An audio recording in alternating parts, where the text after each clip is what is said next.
And this is Hollywood Mac Connolly with the double biceps. I'm going to scoot right across to fit that in today because we have the special guest, the man, the myth, the legend, the knuckles up jacket wearing Bowen. Look at that.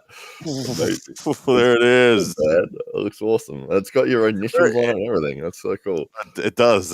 I feel very in the mood for a good knuckles up session. So, well, I've heard from you that Knuckles Up do the best treatment of their athletes that anybody that you've been through any other organization. Honestly, that's completely true. I had the most amazing time at Knuckles Up 2 in New York, beautiful part of the world, of course. You can see, look, the day I arrived, they handed me all this kit. It's got my name on it. It's a nice jacket. They gave me a bag. It was a nice hotel. They take you out to dinner. They pay for every meal there. It was really, really, really good. So, wow. High five. High five. High five to high five. That's awesome. Yeah, well, they're awesome. So I saw somebody put up, one of the athletes yesterday, that he got like a big package of stuff, like here's your shirt, and there was a shirt, jacket. And when you get it, they give you an itinerary as well with like, here is everything you're going to be doing over the next 4 days. Here's where you're going to need to be at every time. It even has like, here's your free time, and here's if you need a bus or whatever to go to. Here's some recommended attractions to check out. Like, it was like, wow, and like I don't plan holidays very well, but this thing was this was the most slick thing I've done. It was all because of how organized Knuckles Up were. So credit to them. Yeah, man, absolutely. Well, I hear from everyone that these guys are top of the food chain when it comes to all their organization and treatment of athletes and everything like that. Everyone who's been on there has had a fantastic experience, so it's good to hear. And we've got a couple of people in the chat already. We've got Spermy's ass is creamy. That's the SA there. Spermy, yeah, I shared a cab with Spermy's in Ireland to get from the airport out to Carlingford. So good to see you, Spermies. Hope you're doing well, brother. It's nice when I can put a face to the username. Because most of the time you just get to know usernames and that's about it. But now I know. So good on you, Spermies. Hope you're well, mate. Absolutely. Yeah, no, great guy. I met him at Carlingford as well. He was a big fan of. He said, "Oh, you made me laugh so much with that thing," and I couldn't remember the name. I knew exactly what he was talking about, and he couldn't remember the name either. It was Stephen Hawking's. Was what we were trying to remember. We sat there for like 30 seconds, both going, like just met each other, forgot completely who we were trying to talk about. But we've got Mimi Sky. He's also there as well. He said that he was standing right next to Merlo, and I said, "Well, say hello for me." He said, "He will do." We've also got Luca. Man, Jason Merlo is a killer. Like I he was in my corner at Knuckles Up 2, and I watched his performance. He got a victory over Tom Holland in a super hard fought battle. He's an absolute killer. But tonight, like I feel like under any other circumstance, I'm going for Jason Merlo. But tonight, I hope Jason Merlo gets slaughtered. Hard to go against Mario, isn't it? Oh, Mario's a legend, and of course, he's our fellow countryman. And it's his debut on the big stage. So, I'm excited for him. For him. Well, you were telling me just before we started about left hand ready go he had with Ryan Espy. Yeah, casual left hand ready go after the press conference last night. It was on the Aussie Arm Wrestlers channel if you want to see it. But I'm going to say that if Jason Merlo was watching that, he'd be a little worried because Ryan Espy's left hand is pretty damn good, and Mario just threw him across the table twice. That's insane. So, good signs. But look, Jason is sharp.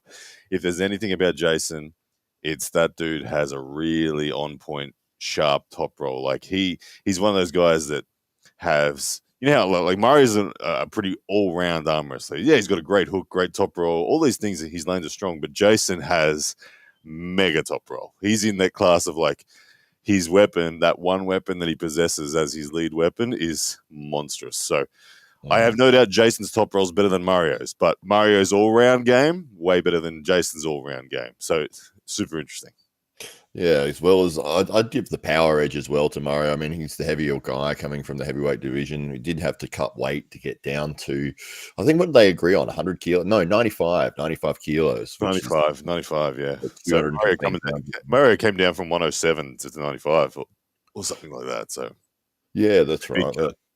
Yeah, well, I mean, I was chatting to him maybe two and a bit weeks ago about how he was going with his weight cut, and he was cruising along and looked like he made it pretty well. Like, I think he put up a post the other day. He said, just no problems with it. So awesome. Yeah, he looked pretty shredded at the weigh-in. So yeah, credit to him. Well done. That's not something that I can do very well at all. That Coach Ray one, was that the biggest cut you've done? Yes. not done very well. Oh look, there's a Mario Tambakis promo on right now in the review. Oh, loving that. That's right. Well, we've got what have we got in here at the moment? 13 or 14 people in at the moment, all obviously excited to watch the Knuckles Up event or just to listen to our commentary. That's one of those fun things about this, is that honestly, you can. Yeah. Well, yeah, we can. People can come in and listen to us, but honestly, guys, like, if I'm telling you, Knuckles Up production is amazing. Like, you will not be disappointed with buying the pay-per-view tonight. The names on the cards are pretty damn top shelf as well. So, look, this is an event, 8 matches. It's worth every bit of it. So, grab that pay-per-view. You can head to it. What is it? The high5armwrestling.com is their website. Yeah, I put a link in the description of the video as well. So, yeah, it worked out to about $25 Australian for us, but definitely want to support the guys and put the money towards the people who are doing the right things for the sport of arm wrestling, and that's definitely what Knuckles Up are doing. So, I'm very happy to help. We've thoughts in the comments. What's the match of the night going to be? Match of the night. Same for you, Matt. What's the match of the night for you? Well, I'm obviously very much looking forward to Jason Merlo and Mario Tambakis, but aside from that, I'm very interested to see BJ Fokkakis and Mindagus Dalkas. Yep. Yeah. Both. I didn't realize how huge of a man BJ actually is. I mean, he's like 140 kilos or something. He's incredibly tall as well, and I know how big and powerful Mindagus is. I mean, we saw him in Ireland going against Tim Bresnan. And yeah, the man, when I gripped up with him afterwards, it felt like I was grabbing a hold of a bunch of bananas. Like, his hand was just so enormous. So that'll be really interesting for me.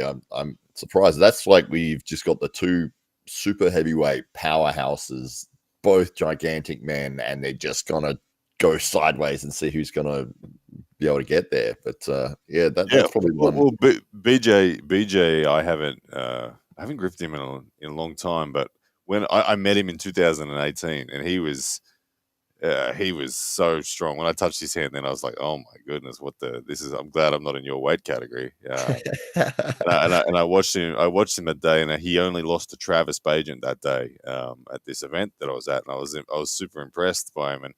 But Mindagus, he's in form, just coming off his victory over Tim Bresnan at Arm Gods. So this is a big opportunity for BJ to kind of steal that thunder. It's always nice when you've got that opportunity as an arm wrestler. People, like, you're always planning your as an arm wrestler, you're always planning your pathway to glory. And a lot of the times, this comes along, and you want to seize these moments where you can kind of steal somebody's storyline, because they've done all this hard work, and then all of a sudden you just slide in and take over. So BJ has an opportunity to take all of the thunder away from Mindagus tonight. Absolutely. Yeah, no, you're 100% right with that. That's one of those things when somebody else has a hype train going and they're almost doing all the work for you. if you just get a win over them, it's like, oh, well, this guy's obviously better. So yeah, it can Well, really do that's well. happened. Look at. I know. I can't go live without saying this man's name.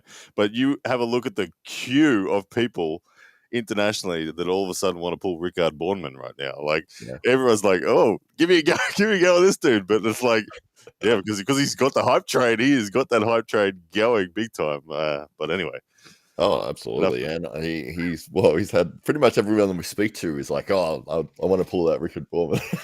yeah, exactly. But anyway, I'm sure we'll see him pop up sometime soon. Maybe it knuckles up. You never know. Well, that would be good. That would be good. If he had to match up against someone on this card, who would you match him up with? Oh, honestly, on this card, I mean, I think like he's straight in at that Mindagus level. Like that would be his level. I would say, like, truth be told, it may be at the Kamil Jablonski level. Like he might be out already, but that would be too big to just go straight to Kamil. But that's how strong Rickard is. I have no doubt that he's strong enough to handle that level of power. I mean, he's genetically one of the most blessed people I've ever encountered. And he's a hard worker, and he also is incredibly intuitive on the table, so he's got so much promise. But yeah, I would put him against probably Mindagus Daulskus if I had to pick someone from this card. Yeah, that'd be awesome actually, because they both press well. I mean, Rickard is still sort of learning where he's going to be strongest, but it looks like he's jumping in that all over press. the press. Yeah, dude, that press.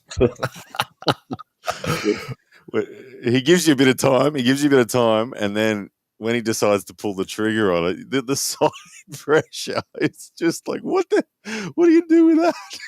Oh my god, yeah, and just over a year, isn't it, that he's really been taking arm wrestling seriously? Yeah, just a little bit over a year. Insane Craziness. Insane. The match for me that is the match of the night, outside of Mario and Jason, for me is Baek, Song, Yeol, and Tom Holland. I am really excited about that. Like we said, when we talk about hype trains, this for me personally, this is the merging of multiple stories. Obviously, I got the victory over Baek, Song, Yeol last time, and Tom Holland. I declare Tom Holland as my favorite arm wrestler in the world. I love that dude's style on the table. I love his energy. I love his story as well. If you get to know the Tom Holland story, it's very significant. And he's making a charge to be seen as the number one 85-kilo arm wrestler in the world. And Tom, I've gripped him once on the practice table, and he was phenomenal. These guys have declared it in the press conference that they're going straight into the hook round one. And I'm like, oh my goodness, because I was so scared to go into the hook on Baek, Song, Yeol. I was like, I'm staying well away from that. Tom's going to go straight in. And look, I don't know what happens there. Two very different style of inside pullers. Tom, very rotation. Baek, Song, Yeol, just a wall of side pressure. I cannot wait to see what happens between those two. Oh, that's I'd sort of forgotten about that one, man, because there's so many high profile matches in this card. Dude, that was spectacular. I love that. That could put that. I mean, that could put Baek, Song, Yeol on the map at 85 kilos, because he cut down to 85 kilos for this match. Tom walks around at that weight, so it's kind of an advantage Tom in terms of that respect. But if Baek, Song, Yeol, this is a chance, like we said, same as BJ, it's a chance for Baek, Song, Yeol to steal all the thunder that Tom has built up. Tom's right there on the verge of being seen as the best 85-kilo guy in the world, and Baek, Song, Yeol has a chance to take it. Like, that's a big deal for Baek, Song, Yeol. And of course, Tom, he's fearless. He's just like, yep, let's do it. Let's just give me the strongest dude there is in a hook, and I'm going to show you that I'm stronger. Like, oh, it's exciting. Oh, man, that's confidence right there, especially after hearing when you had your match with him, with Baek, Song, Yeol, that it was one of the most painful experiences you've ever had. It was. It's still to this day is the most painful match I've ever been in, and that's not even a slight fabrication. That's genuine. Muscular strength wise, I had enough, but Baek, Song, Yeol's resilience and side pressure and refusal to back off on that meant that for me to pin him, I had to just guess and hope that my elbow was going to stay together. It was seriously painful, and after getting the victory in round one, I was like, man, if the pain gets any worse than that for rounds 2 and 3, I don't know that I can do it. Like it was at the limit of my pain tolerance in my elbow, and thankfully my elbow didn't blow up, so I got the victory. But yeah, that's what Baek Yeol's bringing, that sort of side pressure. Yeah, that's insane. I mean, and Tom Holland, obviously, well, you would hope that he's heard that and he's prepared for that. But it's almost one of those things you can't do much about. You just have to face it and jump in and jump into that fire and be like, all right, well, this guy's going to do this insane side pressure, and I'm just going to have to wear it. Like, you can try and get your positions, but he's going there. He's going there.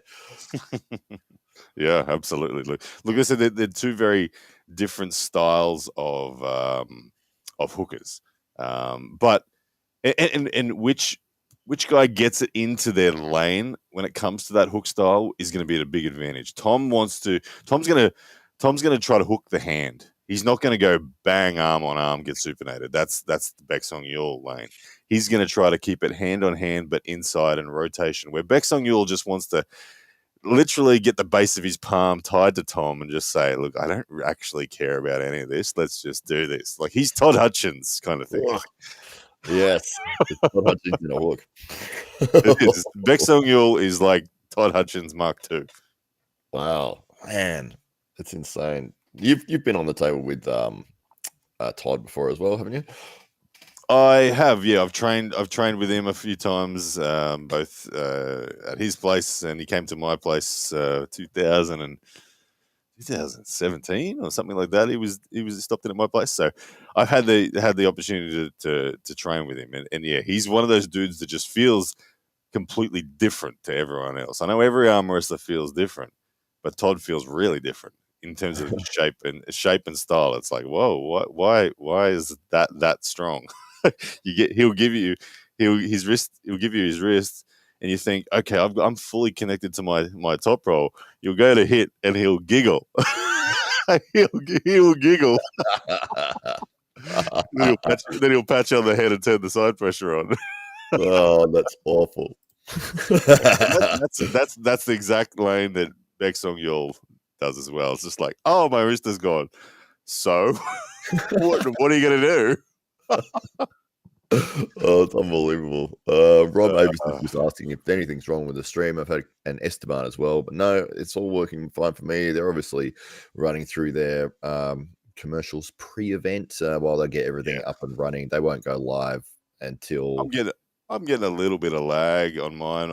I've had to refresh it a couple of times because I wasn't sure, but I've got a bit of lag going on right now. But it is running. My internet might be the reason. Who knows? Yeah, I've just got the same Danielle, Evensen, and Nadia Wilczynski matches being promoted at the moment. But when they're ready to go, they'll be on. But my stream is working at the moment, so we've got 20 people in here at the moment. Hopefully, we'll get a lot more as the event starts going through. And we've got here Diabolical Billy. I don't think I've met or seen Diabolical Billy before. It's a good name, Diabolical Billy. Tom's a roofer, I believe. He seems to be which seems to be a key skill to arm wrestling. Yeah, there's a few good roofers out there. RVJ, what's his name? Evan Burgoyne as well. But yes, Tom is Tom's. I think I'm older than Tom by a couple of years, but Tom has been arm wrestling. If you ask Tom's been arm wrestling. I think 17 years. Wow. Like full on, like all in for 17 years. So you got to realize that when the sport brings with it waves or chapters of conditioning.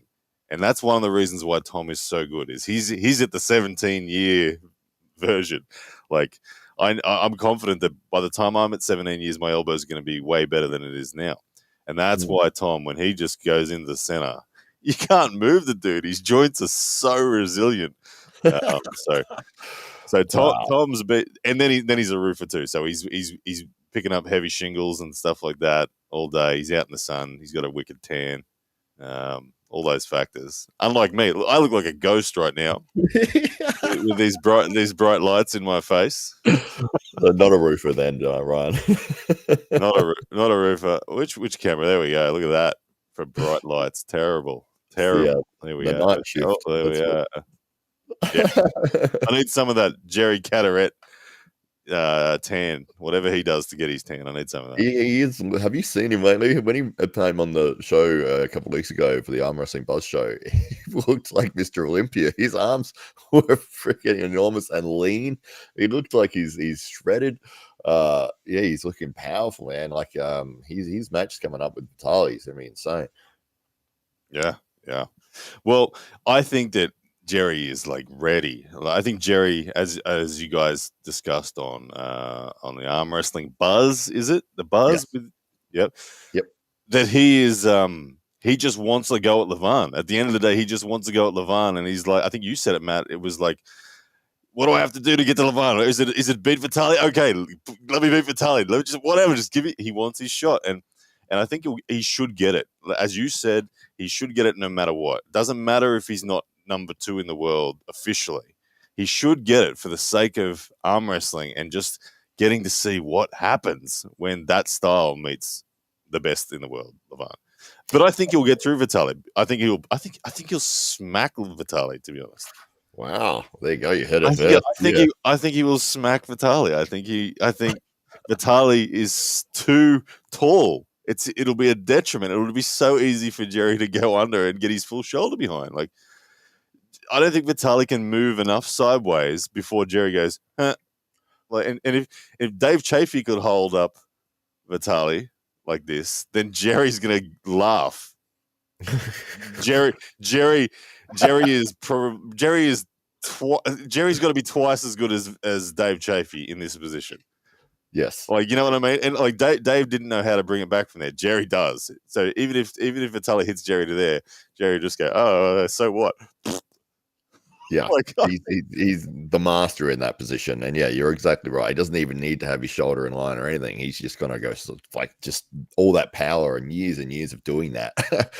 It's gonna be pretty hard to stop that, especially with if you've got a really long lever. It's like you're gonna run out of pad before you can get back far enough to try to disconnect him to be able to get some leverage happening. But yeah, I think Jerry's definitely fired up, and as we were saying, he wants Levan. He's keen. He's like, who throw somebody at me. I'm ready to go. If it's Vitali, sure, let me crush Vitali. Now give me the Levan. And if you don't, like, then it's going to be problems. Like you can hear it in his voice, his body language. He's like, just that's what I want. I want that, and I'm moving towards it. So yeah, it's exciting to see. And as I said, I want to see it. I think like, when you've got a promotion, a big organization like that, and you've got the ability to put the matches that people want to see together, it's like, so what if he's not officially the guy? It's like, everyone wants to see it. Let's just put it on. That's how it should be. And again, East versus West is the name of the thing. You got your Easterner, you got your Westerner. Perfect. It's a headlining right there. Yeah. Doesn't matter. Like, everyone would watch it, regardless as to he doesn't deserve it. You watch it. 100%, it does not matter. It does not matter where Jerry's ranked. The fact that Jerry thinks he can beat him is all that we need to know. And let it run. Let it run. And yeah. And that style as well. Look, Levan would win. I fear for Jerry's bloody elbow. If anyone's gonna break Jerry, it's Levan.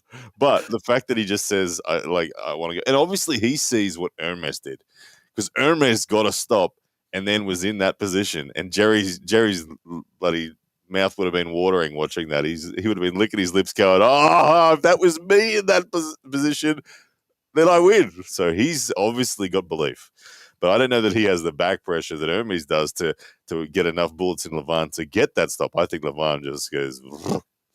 But anyway, Levan, look, I want to see it. Throw him to the wolves. I was the East vs West commentator when Jerry pulled Gennady. And I was commentating like this. Like, the scene where I was like, I'm not good with watching injuries. And when Jerry was totally out there and Gennady was swinging and hitting and like, I was like, oh my goodness, Jerry's gonna blow up any second. But he doesn't. That's the thing. You think, oh, could you imagine the force that Gennady Kvikvinia, with complete hand control, throwing sideways imagine that degree of force. Like those surges are upwards of 70, 80 kilos when the inertia of it all, at least. Ugh. And imagine throwing 80 kilos onto your elbow, and it doesn't blow up. It's insane. I mean, yeah, you just picture like an 80-kilo dumbbell and somebody throwing it and going, just catch that for me. You know what I mean? Yeah. What do we think about what Todd's saying right there? Well, he's saying this is bad showing so far. You can't have this many ads without any type of commentary in between. The show is supposed to start at 5 p.m.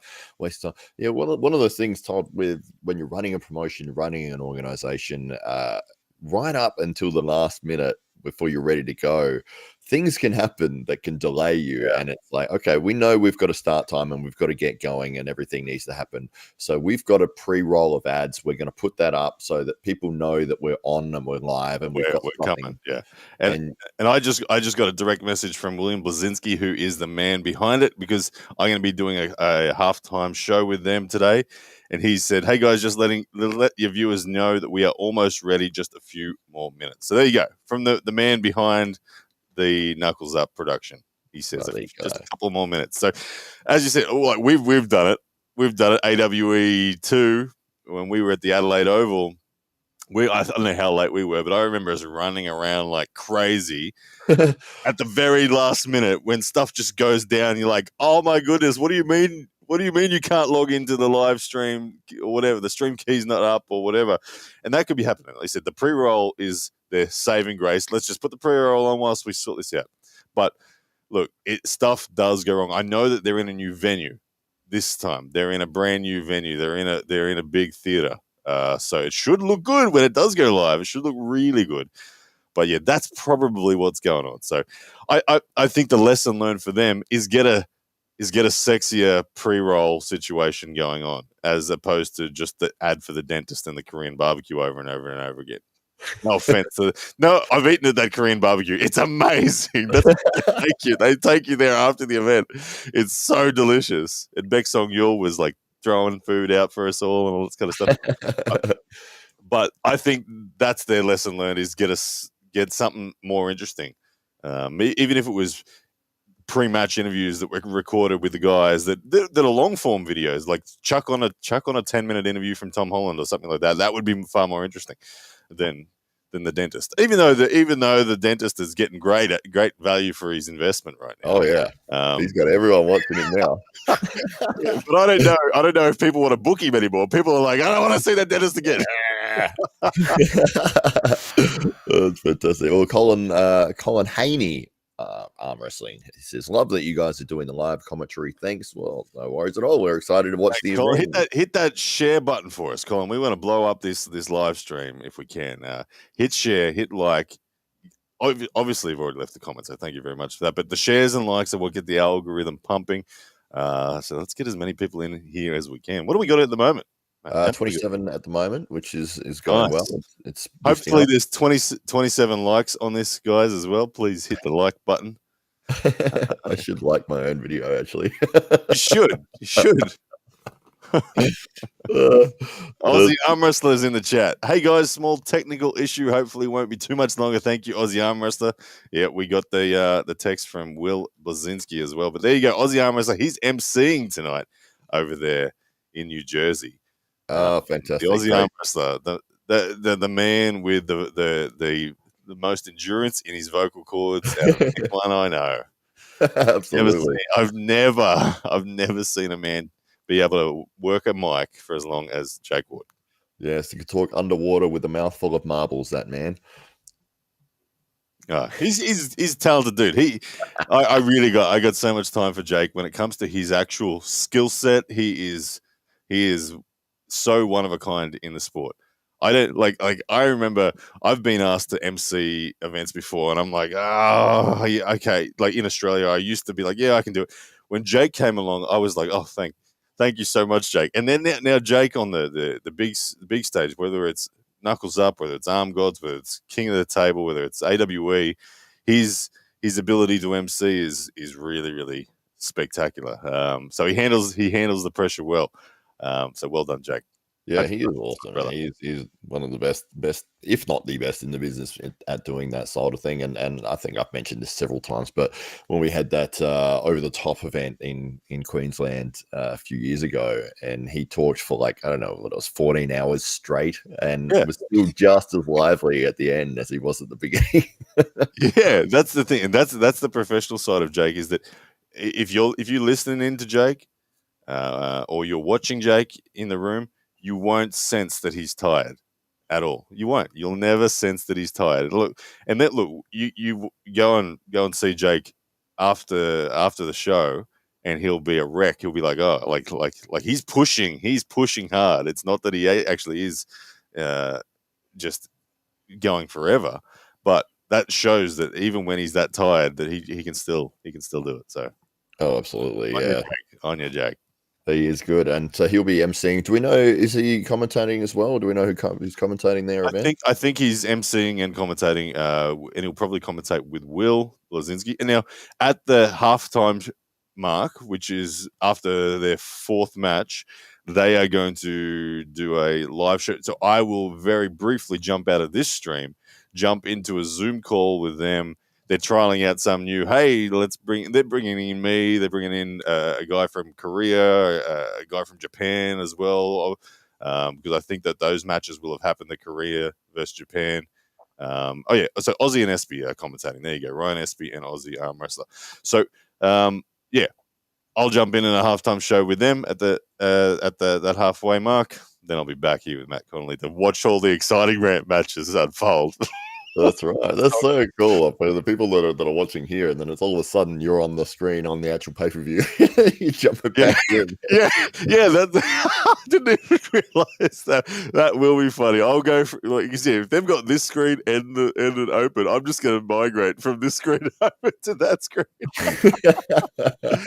Oh, that's funny. Oh, that's funny. How cool is it? The undercard, or like the semi-main event, whatever the correct terminology is for the second last match of the night, is our man Mario and Jason. Like, Mario, not only is he making his debut on the big stage, but he's walking straight in as the co-main event, we can almost say. Yeah, oh, absolutely. I think it's the main event for us. Oh yeah, it's awesome. Like, yeah, as much as Kamil and Aslanov are megas. I want to see Mario and Jason. Jason's got a real pedigree going on. He's Mr. Knuckles Up. Like, he's the local dude. He's their champion. Honestly, I feel like Jason Merlo, he is the athlete that best represents Knuckles Up. If you think of Knuckles Up, you think of Jason Merlo. Yes. He's unbeaten over there. He, in a lot of people, I don't know what his official rank is in the USA at 210, but I'm pretty sure it's either 1 or 2 or something like that. Oh, he's out there for sure, and I think he is ranked 1.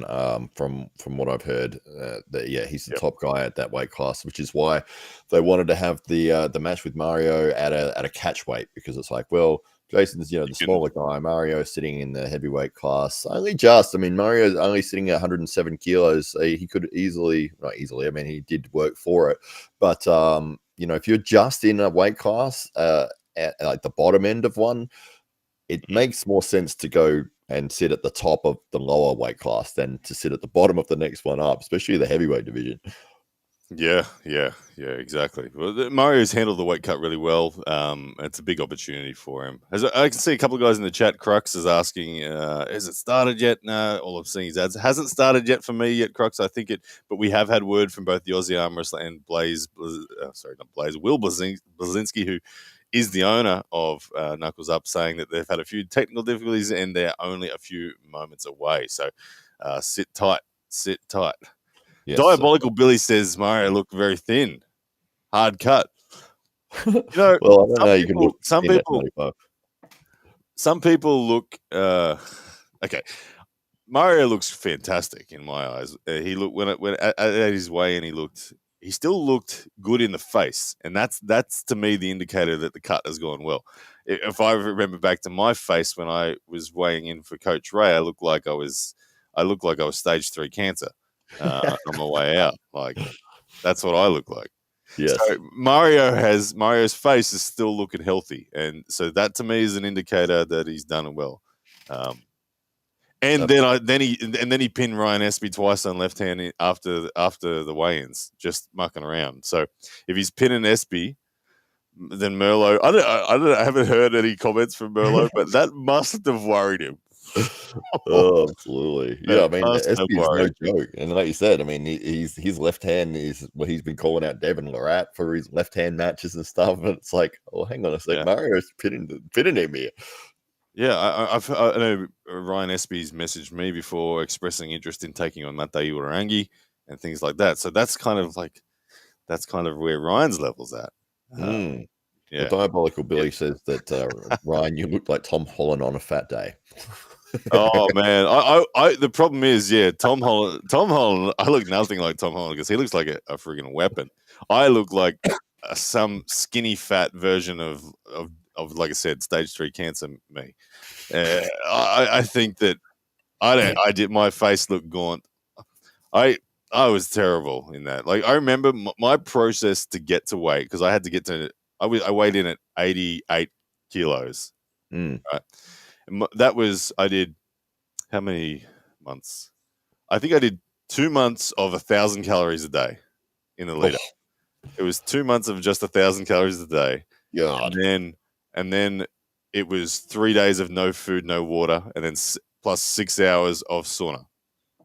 Oh, that was what it took. And you wonder why you didn't perform well. Then 3 weeks later, I was 100 kilos again. Like, I went 3 weeks later. I was overseas. I was eating food in Europe, and I had my arm wars match against Bogdan Stoica. And 3 weeks later, I was 100 kilos, and I beat Bogdan. And Bogdan was considered a higher ranked guy than Ray. So Bogdan was a 100 kilo Romanian champion. Yeah, absolutely. Well, that's the thing, is that you've said since you've been doing and adding these fundamental strength movements, that your overall arm wrestling game has improved so much, and you're sort of sitting around that 105, between 105 110, depends on the time of the year. I went to bed at 105.8 last night. Oh, there you go. There you go. And showing off that physique as well. It just definitely not going to show it off. But, look at the blinding light. It's like me holding up a reflector or something. Oh, we could tell, mate. And what did you get, a PR, the 60 kilo on your lift? Dude, I lifted 60 kilos yesterday. That's insane. That's ridiculous. What I'm happiest is, like, people ask me why I do that lift, and the reason I do that lift is it is the first time I did it, I got so excited because it felt like my strongest groove on the table. My strongest groove on the table is this sticking point that I have, this defensive pronation that I have. And people will see me lifting and saying, why are you starting under? Shouldn't you have the discipline to start here? And I'm like, yeah, no. And people, when I start there and the strap comes over the outside of my hand, it puts a lot of stress on my wrist, and I pronate from here as opposed to pronating from there. Yes, pronation from there at the center is good, but this is my truly strongest lane, and this is the first time I ever found a lift that just feels really close to what it feels like on the table. And so I was excited. I'm like, oh, I can actually just, in my spare time now, outside of on the table, I can actually develop my best weapon. So I'm happy that I've got it up to 60. Yeah. What did you start at? Like, weighting, like, in terms of the weight you started at? 58 days ago, my first failure was at 48 kilos. Oh, and you're up to 60. 58 days ago now. I'm at 50. My God. So not even 2 months, and you've put on 12 kilos of weight extra. when I left for Ireland to face Ron Barth, my PR was 55. Right. Jeez, so you added another 5 kilos on top of that. That's insane. Yep. Schoolboy. Are you reaching a limit with that, or you feel like you still got a lot more to go with it? Well, obviously, I think the curve is going to be a diminishing return in terms of how much. Obviously, there is a end of the line somewhere, but I don't feel like 60 is it. I feel like it's probably over the next. Look, I'm going to keep this lift going. I'm going to keep this. I'm going to keep this lift going. Where with me doing it essentially daily, the only time I don't do it every day is if it's immediately after a very hard table time session or something like that. It just and I'm inflamed, but I'm going to keep it going daily. And my gut feel is that a year from now we're going to be looking at about 65. In about a year from now. That's my gut feel. Wow, that's insane. Is anyone else doing this lift? I mean, are you the number one guy for this? Yeah, I am. I haven't seen anyone get my number yet. I've watched Lachlan Adair, I've watched Matt Orangi, I've watched Rickard. Like Rickard's stronger than me, but like Rickard will say to me, Ryan, I can't even do 52 on this, and it's his wrist. It's his wrist standing up to the pronation that is the issue. So, and that is the hard part, and I that's why I've considered my wrist a weapon, because I've developed this. So, no, I haven't seen anyone else do it to the same degree yet. I don't know. Like there are people out there with stronger biceps now. Like I'd love to see like a Rackley. I do it. He's got bicep strength superior to mine, but I don't know if how he would go with this lift. It'd take. I wouldn't expect that a Rackley could do 60 straight off the go. It'd take some time to establish the groove, and then I think a Rackley would be ahead of me because he's a top roller, so he should have the wrist capability and his bicep is superior. So, but he trains his back pressure pronation in a different fashion. Yeah. Right. And the fun thing about this, and we were talking about this last night, is the random places that you've been going to do this lift. Oh, well, if you know me, you know that social media is a career of mine. So part of my content is experimenting with what works best. And algorithmically on social media, if you have an interesting background, something intriguing, I was experimenting with like colors that I'm wearing and all. I pay that much attention to social media in respect to my stats. But yeah, going to cool locations works. It definitely affects. So the weights are in the back of my car and I just drive to some random place every day and away we go. So I haven't yet got brave enough to like do it in the middle of a really busy place yet where there's people everywhere. But that's coming. I'll soon do it in Times Square, New York or something like that. Oh, that'd be amazing. I like this question here from Ruben Jennings, one of Australia's top. He's an top roller as well. Fantastic arm wrestler down here. He says, "What's your opinions about doing a triple elimination tournament, ignoring the con of the increased length of pulling?" I've done a triple elimination tournament once in my life, and it was interesting. It was it took a long time to complete the draw. That's one thing. It definitely it's not a linear increase like of time. It really does blow out the time it takes to get one class complete. A lot of matches just to eliminate the first dude. Like the 20 people in the draw, you're having 60 matches before one dude's even gone. Wow. So you just think about it that way. So that's kind of why I don't like it. It takes too damn long, but it's good. It's good for the dude who sucks. The dude who is going 0-3, he got 3 matches at least. Yes. Yeah, absolutely. Yeah, that's one of those things with tournament pulling. And I was saying this to, I forget who it is now, but my tournament record up until Arm Gods was 0-12. Like I had no wins in tournaments and 12 losses. Yeah, well, because I'm pretty sure I still hold the record, Matt. If you go to the Australian Arm Wrestling Federation website, and because they are their website logs all the data of every match that they ever put through their system, I'm pretty sure I still have more losses than anyone. Oh wow! Yeah, but that was actually my goal early on. My goal was to, I literally it was my goal. I want to have more losses than anybody else in the country, and I knew that process would make me the best in the country. That was the purpose, and I achieved both those things, and it happened. It did work out that way. That when I had more losses than anybody else, I quickly rose up the ranks. Absolutely, and yeah, seek out the losses. I remember you saying that a few years ago. Yeah, until you can't find them anymore. That's right. Exactly. Yeah, but well, one of the reasons that it's so difficult with tournament pulling, especially here in Australia, where our level is still rising, is that if you're going to enter a tournament, you're probably entering with some guys that are pretty damn good. And they're going to just, especially if it's seeded, like, and if you're going in as a newbie, you're going to run into one of these guys early on because their seeding is going to be like, they're going to get the easiest way through to the final, and you're going to be one of those easy guys. And so, I've always treated my first round as the warm up for me in a tournament. Like I don't warm up. I don't like to do that. But for me, usually the first round is the warm up. Unless it's an AWE Grand Prix, then it's like, oh my goodness, hang on a second. Oh, eight man invitational where the first round feels like the final. Absolutely. Every match there could have been a final. That was such an amazing event. Yeah. Man, well, hopefully these technical difficulties aren't far away. I feel your pain, everyone. Don't worry. You've got us to entertain you in the meantime, so it's all good. Ryan's forearm is here. You can see that. There it is. I can't get over why I look so bright today, but anyway. Maybe it's the purple. This light is on 1%.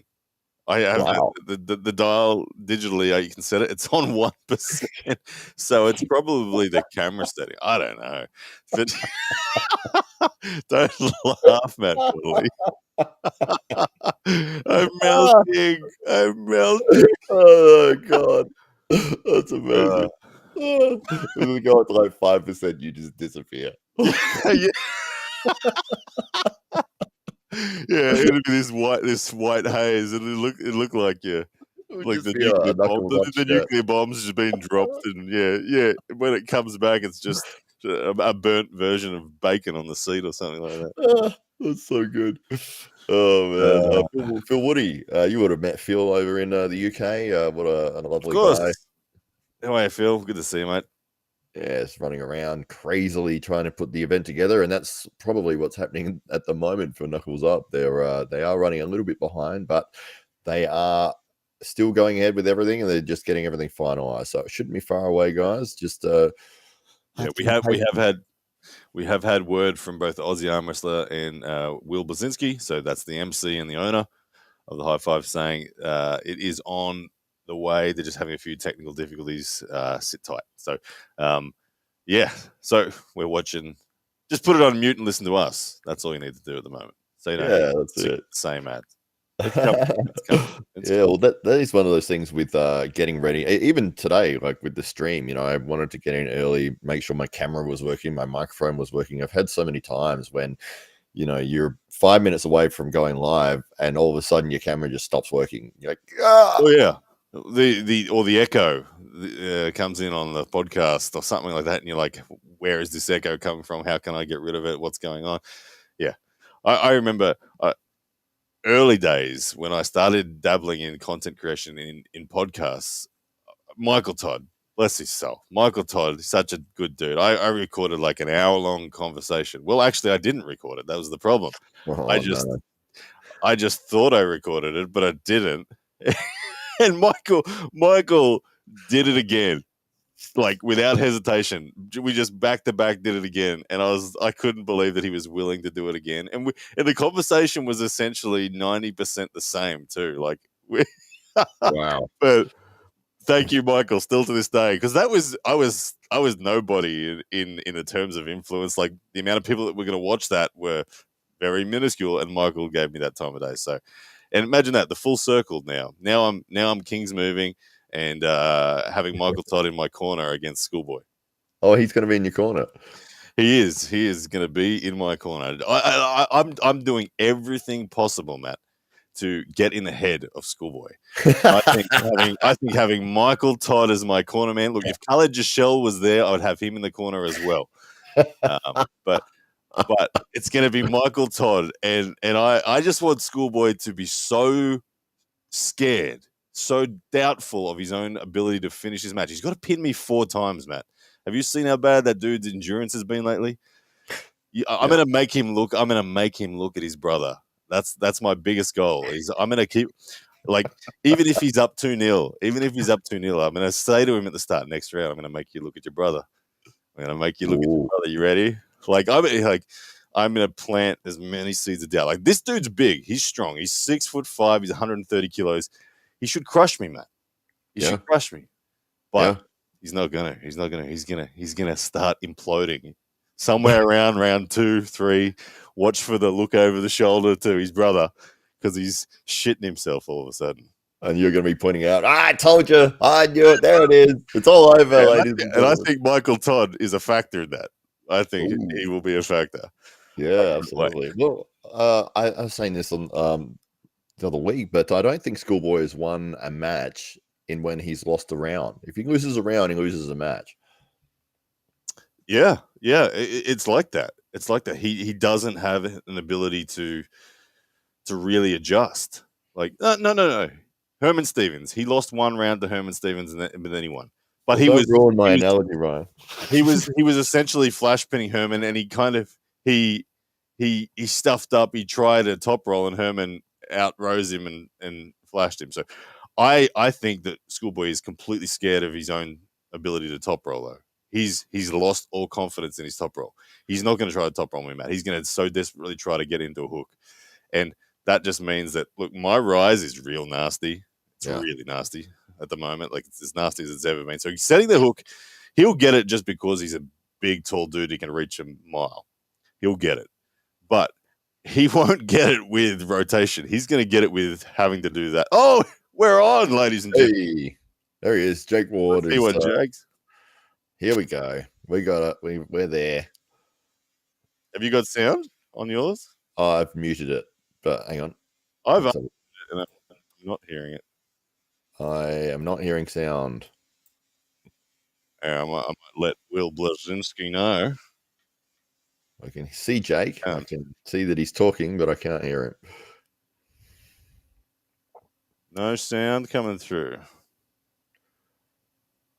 No sound coming through. Jake Ward, the Aussie arm wrestler, on the mic there. Very excited. He is ready to go. He's probably been sitting there twiddling his thumbs, just ready to get that microphone and jump in front of everybody. And he's been given the opportunity right now. Unfortunately, we can't hear him, but we'll hopefully will in a minute. He's looking good. The stage looks nice. Jake, he's done his hair. Normally he's got the backwards baseball cap going, but that is the full head of hair on display. You know it's serious when you can see Jake's hair. There we go. We got sound. There we go. Yeah, can hear him now.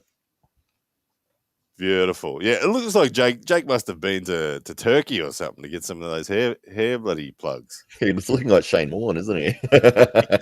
He does look like Shane Warne. I bet you I would put money on Jake Ward.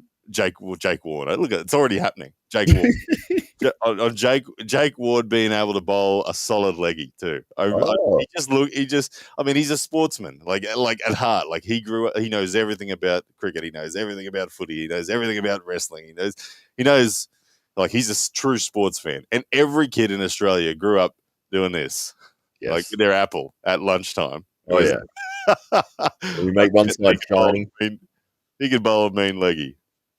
You're probably right. I've never jumped on the cricket field with Jake, but he's fired up now. Look at this. He's going for it. Let's just say that their staging looks fantastic straight away, ladies and gents. So if you wanted to get the pay-per-view, now's the time. You don't have to watch any more dentist ads. Jump on in right now. Head to the high5armwrestling.com. Get on the pay-per-view because it looks mint. It absolutely looks mint. And the first match is about to get underway. Look at that. That's cool. Like, we just got the panned shot there of an audience. Nice little arena that they've got. Love it. First match up, John Thompson and Roger Learnard. Oh, Uncle John, the bad boy of arm wrestling. That's right. 271 pounds. Wow. I have picked Roger in this one. I know John is incredibly strong on his left arm. This is a right arm match. I think Roger will be my pick for this one. I don't know Roger as an arm wrestler. I had to ask RVJ last week what style of arm wrestler he was. And to be honest, I forget what Rob said. Rob says so much, but I can only absorb so much of it. So I still actually have no idea what to expect from Roger Learnard, but I do know what to expect from Uncle John. It's just hand control. Yeah, Here he comes. Look at it. Look, love him or hate him, he is an entertainer. Look at the way this dude enters the stadium. Like, look at him. This is like I got so much respect for him that he does this. Whether some people will say he's too WWE, it's fake. Look, there's nothing fake about this match. There's nothing fake about his entrance here. That's an entertainer right there. absolutely. John Thompson is an entertainer. He loves it. You can see that this is his kind of thing. This is his moment. I mean, look at this. It's all John Thompson right now, and he loves the attention. It doesn't matter how the match goes. This is a win for him right now. Exactly. And Roger Learnard, honestly, this has got to draw nerves for Roger Learnard, isn't it? Like when you see your opponent enter and they have that charisma, and you're like, it's got to put pressure on you. That's right. Absolutely. Oh, I mean, somebody's so relaxed to the point where they are enjoying their walk in and they're having fun and they're cheering, and it's like, and now they're walking up to you and putting their arm on the table, and it's like you're lining up against them, and that's what we're seeing right now with the setup. absolutely. And here we go. Round number 1. We got 2 female referees. It looks like Judy from Poland, head referee, and I'm not sure. Don't recognize off the top of my head the other referee, but here we go. The ladies are in control and setting up this first round. We'll see. This will be telling. The first grip up. I don't know if these guys have ever touched hands before, but the first grip up out of straps, very telling. Particularly for the top roller, he needs to be able to bust open the hand. If he doesn't bust open the hand, it's going to be a bad day. Roger Learnard probably feeling terrified right now when you feel the size of Uncle John's hand. Oh, we just got a flash up of Jody Williams on the screen there. Yeah, that was weird. That was kind of awkward. That was kind of awkward. We missed the go, and we got Jody Williams sitting there in the halftime showroom. I think they went to change camera angles, but they got the wrong camera. They clicked the halftime show button. So I guess we slipped. I didn't see it either. But what's John's key to victory here? Is it he's an inside puller, or he's gonna? No. John is drag top roll. He's got a very, very, very big hand, very broad hand. But you can see that Roger's got a lot of back pressure. He's got high knuckles. So Roger's going to try to if Roger tries to top roll, he's going to lose it. You can see as now John's creeping up, that hand of his is going to come into control. I'm imagining Roger needs to just defeat the pronator of John. That's his main objective. Where John keep his pronator alive, he'll win the match. Here we go. We have Roger with the pin. I might be ahead of you here, Ryan, but Roger has... Yeah, you are. Oh, yeah. Yeah, you are. Come away with the pin there. What I'll do is I'll pause it for a couple of seconds so that we're not commentating on 2 different things.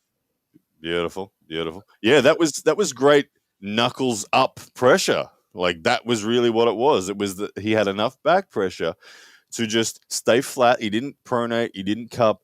He just stayed flat, added side pressure, and John was unable to get purchase into his opponent's hand.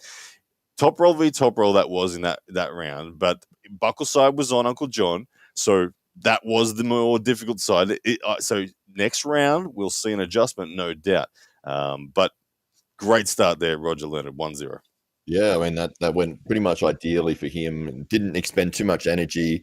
They got the slip in the first part, and then they've moved through to the straps. Fairly quick start, and no elbow fouls, no restarts, no having to pin 3 times to get the actual score. And he's walked away with a 1-0 lead with maybe 3 or 4 seconds of effort. Yeah. Yeah, the instant replay was instant freeze for me too, Infinite. It was. Yeah. It was. I'm seeing him gripping up. They're ironing out a few things. Yeah, gripping up now. So I'll tell you when. Let's see how aligned we are. So hands are open right now. I'll tell you when the referee touches their hands. Okay, now. Okay, yeah, I'm still ahead a little bit. I'll pause for another couple of seconds. Okay. All good. There we go. This round is where I expect to see Uncle John make a couple of adjustments. Often when you feel, when you're a control-based arm wrestler, it's often about feeling the lane and identifying the threat. And that's the role John's in, where Roger's in the I'm stronger, I'm just going to pin you story. So he's kind of shown his hand now. He's shown his cards, so he's got to hope that he's still strong enough to go again. John maybe there with some tactics as well going early. He's trying to put some work or some bullets into his opponent's hand. Yeah, he is a clever arm wrestler, John Thompson. He will try all the tricks in the book there, delaying, squeezing, pumping, trying to get his opponent's hand pumped up so that it's harder to get faster reaction time. So your fingers are all tired, and John is a master of doing that. Anytime he can get hold of your hand, he's going to be squeezing it. Yeah, and that's the name of the game when it comes to being a control-based arm wrestler like Uncle John is. And Roger Learnard, he will do his best not to play that game. But here you can see straight away outside of straps, it was Roger Learnard going underneath, but still having enough arm power that he was never really under threat. But John holding on for as long as he could to get as much work into Roger's hand and wrist as possible. So he's trying to accumulate that fatigue. Back to the straps we go, though. That's right. It is a gamesmanship move when somebody is holding on. They know that you're going to slip. Everyone knows you're going to slip. Your hands are halfway there already. But to hold on and just get another couple of seconds of work on somebody else it shows the experience that John's got there. And maybe his game plan is that he's going to try to tire out Roger as much as possible. And hopefully, because these are first of 3 matches, so he's really got to get some work in. This round's super important for him, and you can see if we look at the setups now with Uncle John, you can see he's got better webbing height on this side, and that's the nature of the non-buckle side. Is you tend to get that. That's going to help him a lot. He's going to look to get deep cup and pronation. Here we go, round 2, and much better. Uncle John, there we go. Now he goes to work, and we're at 1. A big win for John Thompson there with a lovely top roll, basically repeating what Roger did to him in the first round, but he was able to get position and roll through with his pronation. Well, top roll v top roll, it makes a big difference, that buckle side. Sorry, I wasn't sure by the replay there whether there was some sort of foul. Now I'm going to make him go again, but it looks like it is 1-1.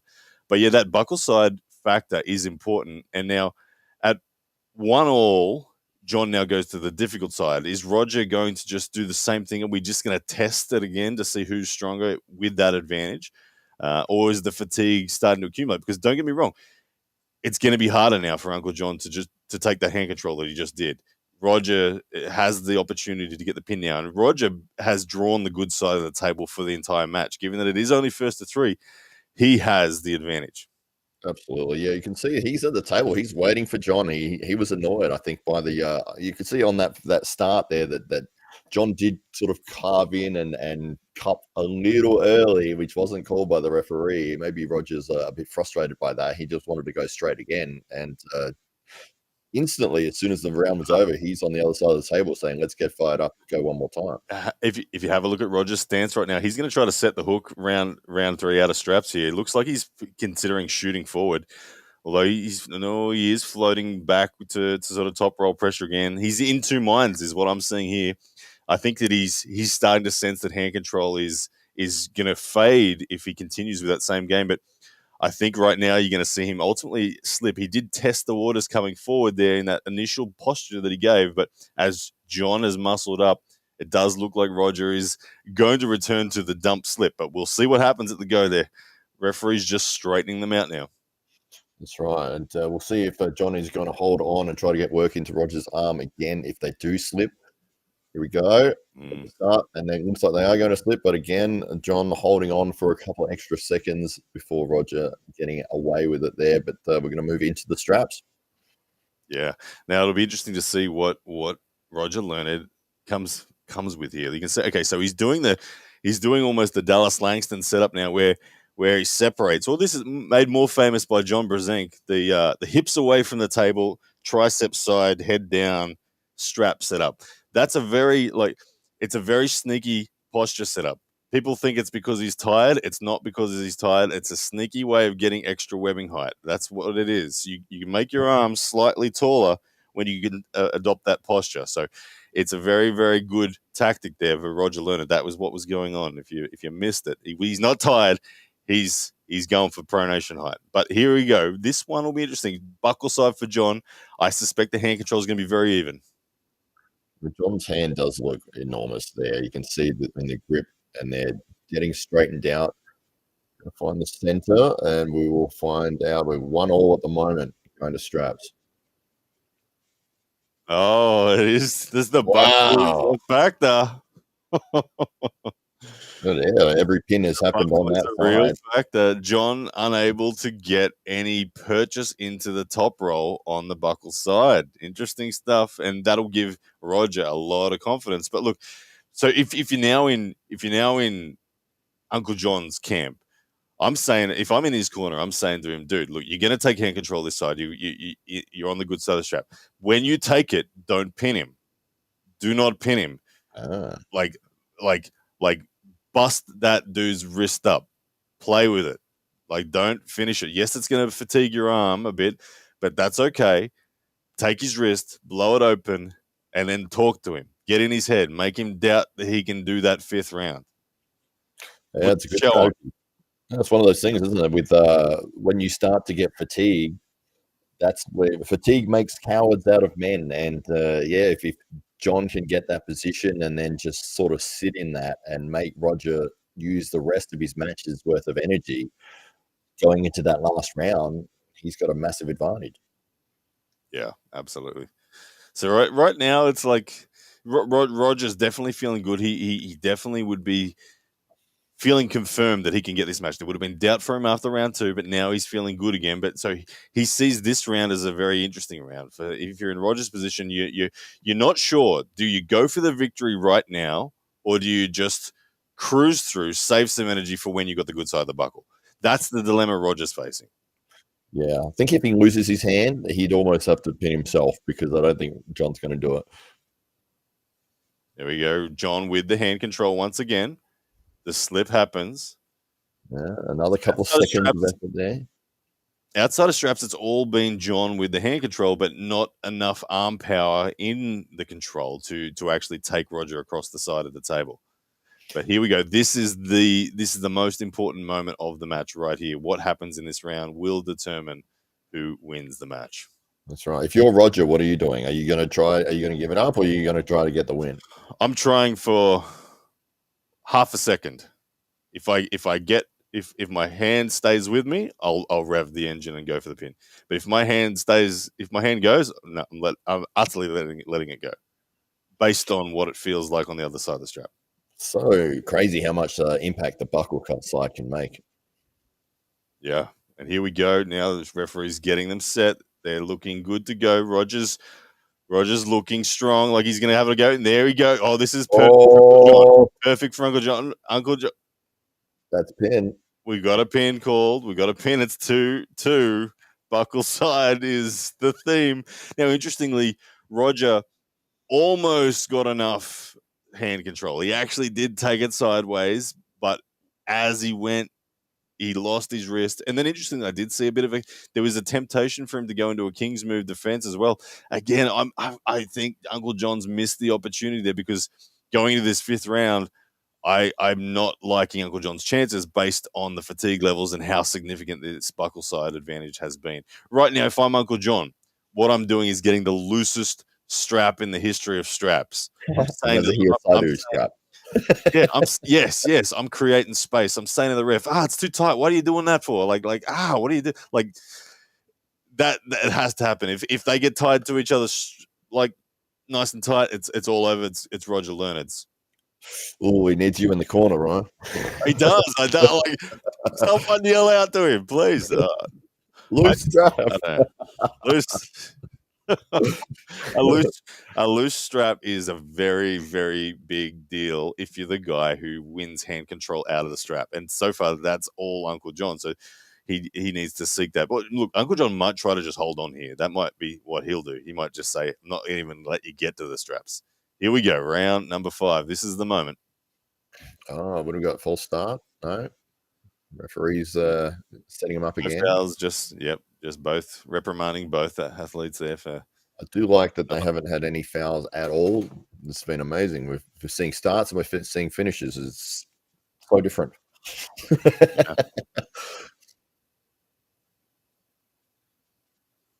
All right, here we go. Lots of tension. You see Roger just wants to get that top roll, get that strap going. He's looking high. John grabs the finger. Here we go. John's setting up camp. Almost the he started chasing him with the javelin, but no fouls, and he gets the slips. The javelin. Uncle John made very infamous by his javelin at Arm Wars. If you haven't seen it, go watch it. Yes. Where he chased the fingers, and then as the person slipped, he lifted the elbow and went all the way across the other side of the table, looking very dangerous. But anyway, that's what Uncle John's known for, hand control. Now this, like I said, if you're Uncle John, you're saying loose strap. If you're Roger Learnard, you're saying tighten it. But the buckle is on John's hand, so he should have some ability to convince the referees that it's too tight. Well, he's adopting that same posture position you were talking about earlier, with the hips away from the table and hopefully pushing his hand up to get the height in the webbing height there. Yeah, look. I'm backing Roger with what I'm seeing here. The strap looks like it's a little too tight for me if I'm on Uncle John. Uncle John trying to crank and trying to find some bite in that hand control battle, but it's looking. This Roger just the referee tighten the strap, and she did it. That's not good for Uncle John. This is going to go the way of Roger. You put the house on it, I reckon. But Uncle John also happy about something. Yeah, wants to dragging it out. That and dragging it out is good. The more you drag it out, the more you jostle, the more loose the strap becomes. But here we go. First match of Knuckles Up 3. We're down to the wire. 5th round. Roger Learnard, Jonathan Thompson. Here we go. It's going to be good. We'll see if Roger's got it, what it takes, and if John can stop him. It's all been about the buckle.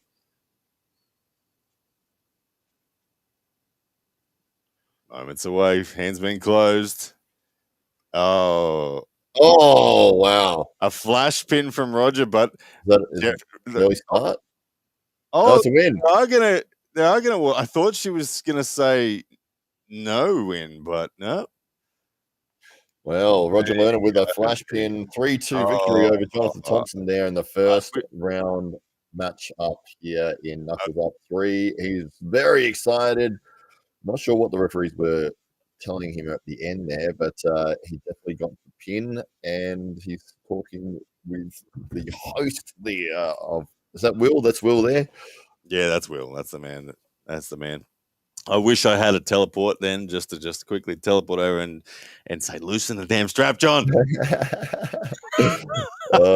Especially with a flash pin. It looked like John almost missed the go on that. Yeah, it did look like he missed the go a bit, and who knows? He was just trying to make it about hands, so he wasn't putting arm into it. And subsequently, there wasn't anything there in a defense from Uncle John. Yeah, but what they got a pair of knuckle dusters for the trophy there. That's cool. Yeah, that's different. I don't think we'd be able to take him back through Australia. Yeah, I would not be able to bring Mario if he wins. He's gonna have to be real subtle getting them through. For the US viewers, that is a $5,000 fine if you are caught carrying knuckle dusters here in Australia. Can you declare it as an ornament? Like, can you say, hey, look, it's a trophy? Like, is there any grounds to say, look, that's what I would try. I would come out. I wouldn't hide them in my bag. I'd come out saying, hi guys, look, I just won these. Here's the video. Here's the poster. Please let me keep my trophy. Oh, I don't know. I think customs should be all right, but I think you'd have to mount it on a plaque before you leave the USA. Yes, that's what you do. Mount it on a plaque. Very loosely mounted plaque. Well, that's cool that they've got that as their trophy. Who we got here? We've got the second match coming up. Oh, it's Wayne Withers and Michael Coburg. Yeah, 42, 43 years of age. I've met Wayne Withers. He's a giant. He's a very, very large arm wrestler. And he's one of those guys. Michael Coburg is Mega Mike. It's just confused me for a second. Yeah. I was about to say thank you for saying that because I was like Michael Koberg is that Mega Mike. That makes way more sense to my brain. Mega Mike from California. I haven't pulled Mega Mike, but I've watched Mega Mike. I've heard a lot about Mega Mike as being one of those up and comers that's going to break through to that top tier of USA based super heavyweights. Wayne Withers, he's kind of been there for a long time. He has been almost a gatekeeper to the top 10 super heavyweights of the USA for a long time. I've met Wayne in 2018. He won the tournament in Louisiana. He's a stud. He's got a really nice top roll. Yeah, as we were saying on the show a couple of weeks ago, we had Mega Mike on, and it just feels like this is his opportunity to really move up through the ranks and be seen as one of the elite heavyweight guys in the USA if he can get a victory here.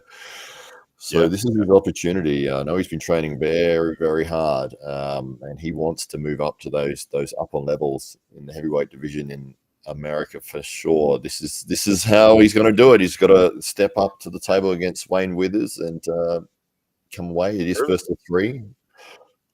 I feel like this match is really. I feel like Mega Mike is going to have the arm power. He's going to have the side pressure in his advantage. What Wayne Withers possesses is a wrist and a very nasty top roll. You can see the length of the arm of Wayne Withers there. It's significant, and you can see that there's already shaking going on in between the hands there. Oh, but look at the side pressure. Oh, wow. What a pin for Mega Mike, taking a hold of Withers' fingers as he was trying to slip away. Pins him by the thumb. He just, look, Wayne Withers got his routine top roll. I think he just expected the slip to happen, and instead of a slip, Mega Mike just said, well, guess what? I'm going to hold your thumb. Now I'm going to go sideways.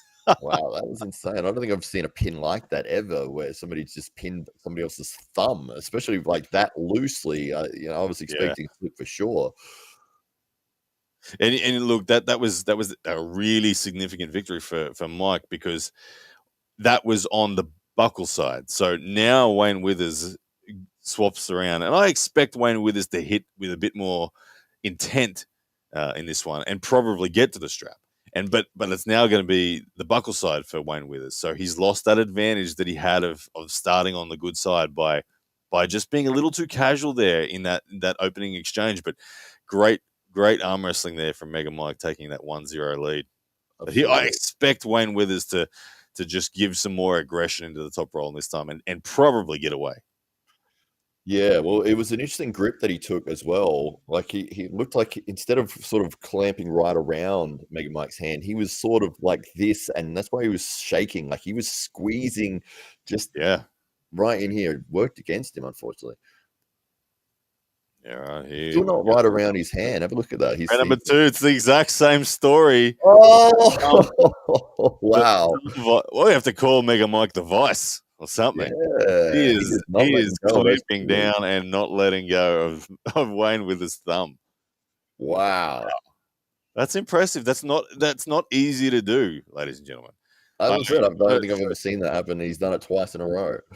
To go sideways that significantly when you're holding on to just someone's thumb, very, very interesting. Now, BJ Fokkakis in the corner there with Wayne Withers giving him some advice. Mario Tambakis working the forearm of Mega Mike there. Look at that smile on Mike's face there. That little wry smile of like, yes, I've got this. Everything's going the way it should. Look, it's very hard to see Wayne Withers coming back from here because even if he does get the slip, the strap is only going to make the day worse. Like it's gonna tie Mega Mike down. And right now, Mega Mike's arm power, his side pressure is looking way, way too much for Wayne Withers. I can't imagine Wayne doing better in the strap.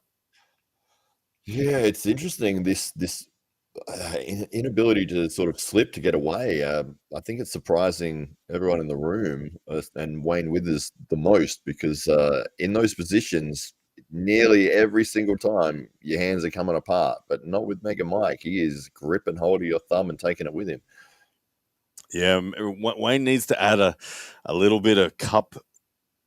Oh, round 3. Oh, got it again. Unlock of death. The death is on, and there it is. God. Honestly, look, well done, Mega Mike. But I feel bad for Wayne in that scenario. Like it's not an embarrassing way to I think lose. they're The restarting. way are they really? I think so. I saw the referee do the restart motion. Oh, that might have been replay. I don't know because they did award the win. But Right here, they're still hanging around. no, there it is. They have called it officially a win. Okay. So yeah, that's a tough way to lose for Wayne. He'll feel like he never really got into his power, but impressive performance there, Mega Mike. Needs a big match now. Yeah, that was insane. I've never seen somebody grip like that before, and somebody not to be able to slip away. They're going again. They are. Okay, so there was a replay. Not sure what the reasoning was. We haven't got the sound loud for us, but that was the promoter pulling some power in there. He just went up there and said, "You guys want to go again? You want one more?" And then they said, "Oh, okay." Well, if you're Mega Mike, you don't want to lose now. Yeah, imagine if Mega Mike, his hand control's done now and it's all over. Like, what happens then? Like that's pretty controversial, isn't it? If Wayne Withers goes on and wins from here, like, so they're getting strapped. I can't see it happening. Again, if you're Wayne Withers, given the obvious disparity between arm power that we're seeing, he needs a loose strap as well. Even though normally top rolling, you want a nice tight strap when you're on the good side, as Wayne Withers is, I'd be looking for a loose strap so you can get that hand control really popped. You need to get the wrist back of Mega Mike, and then there's a chance you can stop the side pressure. But if Mega Mike has any purchase here to this strap, it's going to be a very fast pin, in my opinion. Yeah, I can see it going straight to the pin pad as soon as they say go on this one. Mike still looking fresh, still looking very confident. He's got a little smile going. Wayne not looking too happy, but if he's going to have a moment, this is it. He's been given another roll of the dice. He's been thrown another bone by the promoters here. They want to see something. Oh no, look at that in the straps. As we thought, it's way worse. It's way worse in the straps. Jeez. Yikes. Who do you give Mega Mike after you see that? Like that to me means like if I'm Mega Mike and I'm matching him against a USA based arm wrestler, I'm saying like Chance Shaw. Look at Borman. I mean, yeah, like Rickard could take it. Rickard could take Mega Mike. I'm sure of it. But I don't think that's a good opener for him. That's not a good opener. I know Rickard would come straight forward at Mega Mike and just press him off the table.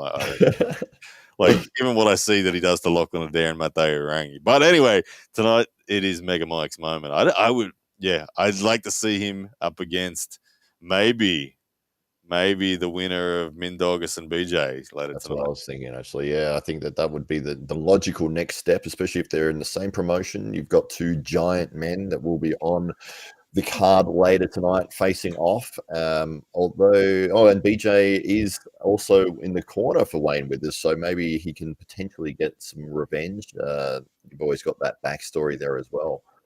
Yeah, there you go. It's all about those ongoing stories. That's what the fans ultimately love, isn't it? Is getting to see and ride along with the story. That's right. It was like with your win over Bogdan Stoica was made more memorable because Bogdan had beaten Jordan Davis and had talked trash the whole time. Yeah. All right, we got a women's match coming up. Danielle, I think it's Danielle Evenson, is it? Yeah, that's right. Yeah, she's a coming from a powerlifting background, she will definitely be the stronger athlete in this fundamentally. But going against Nadia, yes, who is as all Europeans seem to be, one of those lightning fast start, shortest way to the pad style of puller. So it'll be about whether Danielle can. Where is Nadia from? Ukraine, I think. Oh, really? Oh, yes. I could be wrong, but she's one of the. I swear. Yeah, I just heard the commentators in the live stream say she's got 26 years experience. That's a lot of experience. 26 years of arm wrestling. She's, like I said, when we talked about Tom Holland earlier in the night, there's certain chapters that you go through in conditioning, and if you've been pulling 26 years, I can only dream and imagine of what that does to your elbow for conditioning. So interesting match to see if Danielle can step up, because Danielle, we see how active she is in her strength training. So age 32 versus 45. Yeah, you're spot on, from the Ukraine. Man, how can you not back the Ukrainian athlete? Like, Ukrainian arm wrestlers are savages.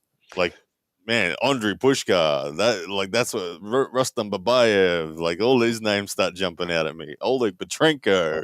Oleg Zarkis, Oh, and say again? Oh, Leg Oleg Shot. Yes, exactly. They're high pedigree of arm wrestling. And if this Nadia has been arm wrestling for 26 years, I'm expecting her to be brutal. But Danielle is, as you said, she's one of the most committed to strength athletes that I've seen in the last few years. She's very active on social media. She's doing strongman training. She's powerlifting training. She's arm wrestling training. But reading this setup, man, Nadia looks like she knows what she's doing. She's got that control, that hand and wrist of hers is looking brutal at center. she looks very confident, very calm. Yeah, this is going to be a tough. Danielle has not been able to get any real purchase into the fingers of Nadia yet, and Nadia's got the knuckle height as well. She's created a good pocket. Like, watch for a sudden wrist flexion attack, I reckon, from Nadia. And Danielle's going to look to try to get some top roll in there, but so far, knuckles up, and there's a pocket of attack being set by Nadia in this setup. I don't know what style of arm wrestler she is, but it looks like she's going to explode with wrist flexion. Referee's grip, though. Whoa. The style she's going to employ is instant pin. Just any which way her arm goes. Oh. You know, the reason you go to referee's grip often, it's because one person is just stronger at center. The person who's stronger at center is sitting there saying, "Yep, I'm good." Just say, "Go, I'm good, I'm good." The other person's like, "Where is hope? Where is hope? Where is hope?" If you don't find it, you end up in a referee's grip, and then you're like, "Oh no." Oh, So right now, the pendulum is looking Nadia, but arm wrestling's a funny sport. It could go anyway. Here we go, round number 1. Hands going down. about to see the start. Oh, early start. Nadia declared her hand there. She certainly came forward with a bit of supination. She wants to set that hook. No movement at all from Danielle. Good stuff. Like, that will help Danielle. She just felt the lane now. She knows where the power is going to go. So Nadia would say her strongest position is defensive hooking. Okay, here we go. If she can get in there, we'll see how strong she is. But and there is that defensive. There it is, defensive. Oh, wow. Unfortunately, she wasn't strong enough.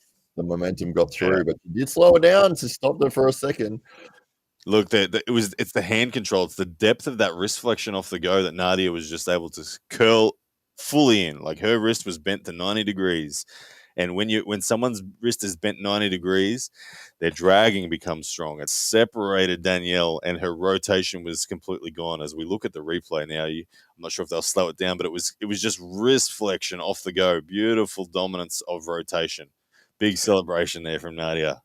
Yeah, you're absolutely right about the wrist flexion. I mean, even if you get that stop, if you're slow flexed on, you've only got pressure you can go upwards with. And, that's not going to hold you when somebody's throwing their entire body weight momentum into your arm. You're basically trying to bicep curl their whole body weight with a bent wrist. Yeah, very tough position now for Danielle Evenson because she's got these two. She's got to choose. Does she continue to attack the hand and look for a top roll, or she get brave and go in? Both seem like intimidating options right now. Nadia, hugely strong wrist flexion, and she's just displayed a very strong arm in the hook. But Danielle has gone in. Oh, an elbow foul for Nadia there, coming off the front. There we go, Nadia off the front of the pad. But Danielle Evenson, she said, "Screw trying to take the top roll and the hand away. I'm just going in with you." And she started actually dragging Nadia to her side of the table and forced Nadia off the front. There we go. We've got some horsepower in the center of the table coming up. we've got a match. This is exciting. And yeah, able to turn it into the hook. And she started rolling towards her own pad, as you said. She got maybe the first third before we saw the elbow foul take place from Nadia. Interesting to see what Nadia does now. After Nadia's just felt that, does she just say, yep, let's find out. Let's go hook on hook. Or does she start to now try to drag a bit and get some? Like, this is how the techniques can change. And with someone as experienced as Nadia, I wouldn't be surprised if she kind of top rolled a little bit before setting into that hook after she's just felt the power of Danielle. But here we go. It's the advantage of 26 years on the table. Yeah. I'd love to see that camera angle with the setup. I just have a sneaking suspicion that you're going to see a top roll from Nadia now, all those years of experience. And you know, women's arm wrestling and lighter weight arm wrestling tends to bring with it a broader spectrum of techniques on display. The heavier athletes get, the more they stay in the same lane. That's just the way it goes. So Nadia, at this weight, I don't know what their weight is, 65 kilos, 70 kilos, something like that. It'd be in that ballpark. I think that there are many options of where this match could go. And I hope we just get to see some real variation here. That'll be really cool. I just want to see the hook again. I want to see that hook too, but I mean, I hope it goes 1-1 right here. But I'd love to see Nadia try to top roll and Danielle force it in or something like that. That'd be cool. Yeah. And here we go. We're in. Oh, she's caught it, but it's so low. She's going to get dragged to the pad, and that's exactly what happened. She's frustrated too, Danielle. She knew she had the power there, but she just got caught. She caught it, but it was too low on her arm. And so it's good arm wrestling again from Nadia. So now that Nadia knew that Danielle was going to be committing to the hook as well, instead of supinating herself, Nadia high hooked. Okay, she kept the pronation very high, and it was that reason why she was able to get the pin, because that pronation allows her to drag for a little longer. Where Danielle was committed in this hook, fully supinated, she was trying to keep it on the bicep, and her bicep just wasn't strong enough on this occasion. There was no rotation left at all for her. She needs to, in order to make this comeback, Danielle needs to get in the hook with her pronation still high. Absolutely, yeah, 100% correct. Yeah, I mean, it was probably 2/3 of the way towards the pin pad before she managed to get the stop. And it's like, if your wrist is flexed, it's basically a repeat of the first round. You're trying to hold all that body weight, bent wrist 2 inches from the pad. It's just not going to happen. And even if you stay there and you manage to hold for a while, you're just going to gas out your bicep. Yeah. Yeah. Hey, how good is this? I want to shout out to Knuckles Up for bringing in women's arm wrestling here. You've got a Danielle Evenson, who's a up and coming, promising arm wrestler out of Canada, up against a Ukrainian legend of arm wrestling, no doubt. That's cool. That's really cool that an organization's bringing a match like this together. Love it. Yeah. Well, we were saying a few weeks ago with the athletes that are on the card, they've pretty much covered the whole. Here we go. We're in a hook, and we've got to stop this time. Oh, she tried to drop into a King's move, I think. That was odd. I wasn't sure what happened then. It took a moment. I thought there was an injury, but no, there wasn't an injury. It was her attempting to change to a King's move. She bailed out of the hook. It looked like she actually had a stop.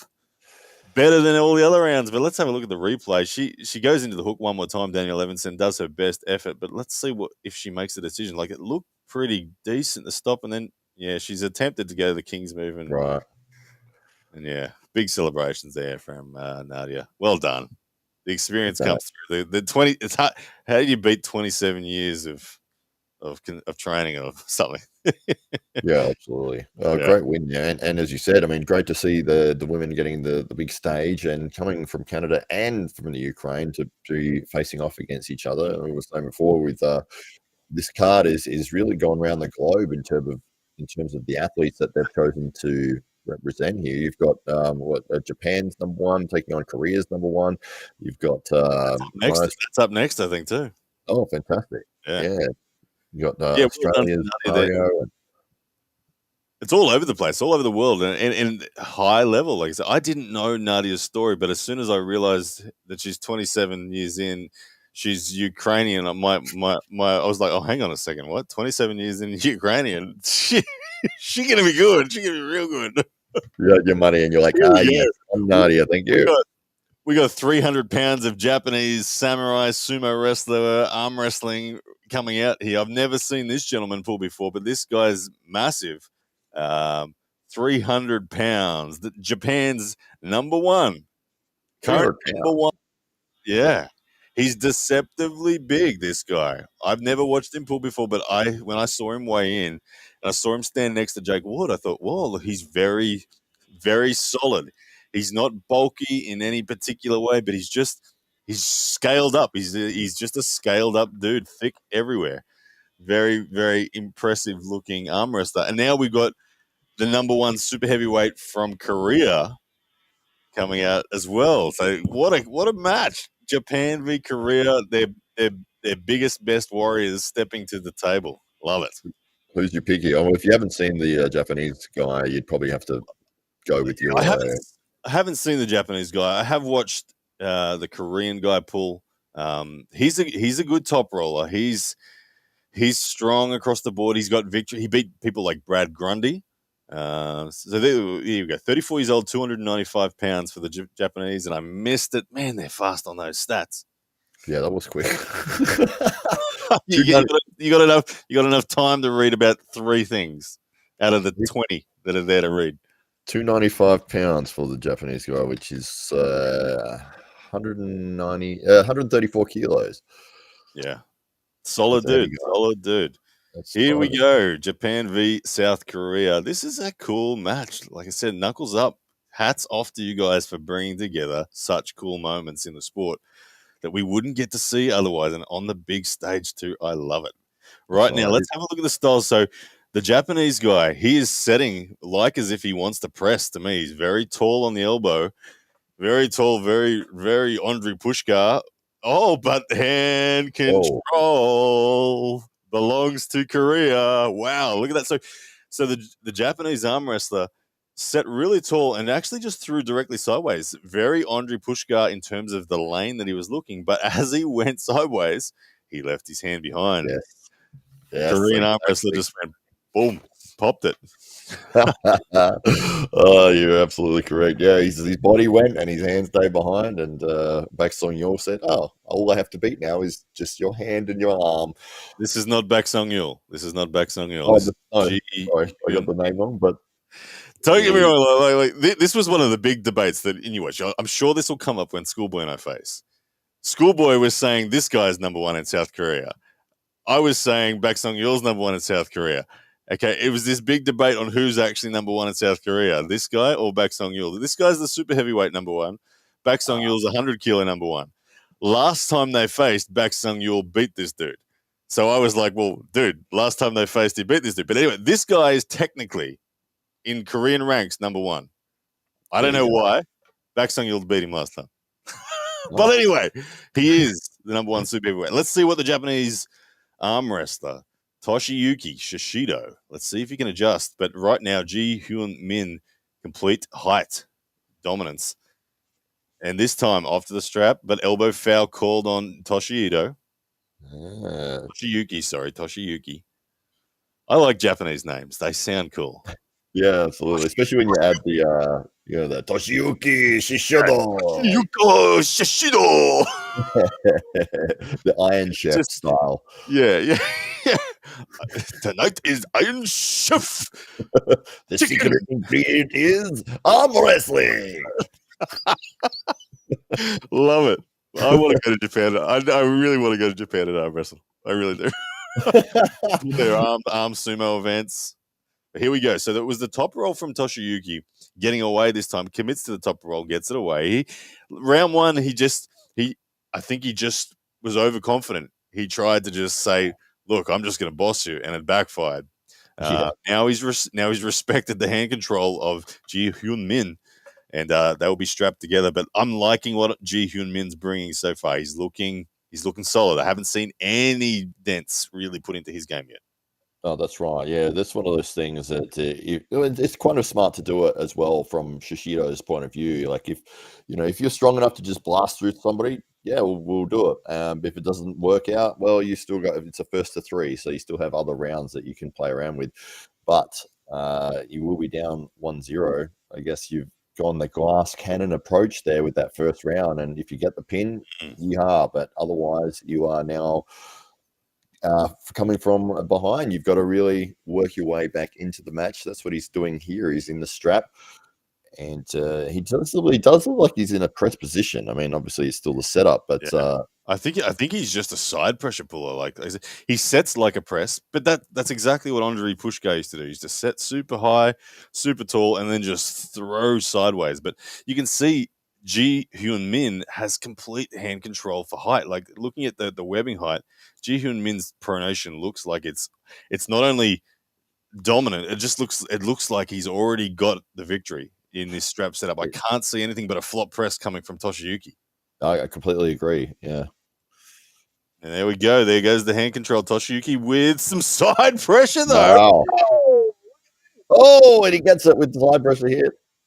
Well, Toshiyuki is just a side pressure machine. He's not about hand control at all. He's about, well, look, I'm just going sideways. And there we go. We have a 1-1 situation. I didn't think that was possible. I thought Ji Hyun Min's taking hand control, it's going to be over. But wow, side pressure.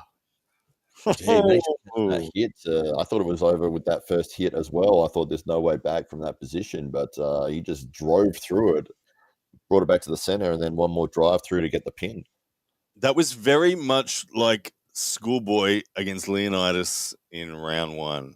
Strapped up, lost the wrist, but then just repeated side pressure attacks opened up the bicep of Ji Hyun Min. There's the referee. I mean, the commentary team as we look at them there. Yeah, Jake Ward in the middle of two big blokes there. We got Ryan Espy and Will as well there with the Knuckles Up crew, the commentary crew, and Jake doing double duty, jumping up and down with the MC mic for the people in the room. Yeah, absolutely.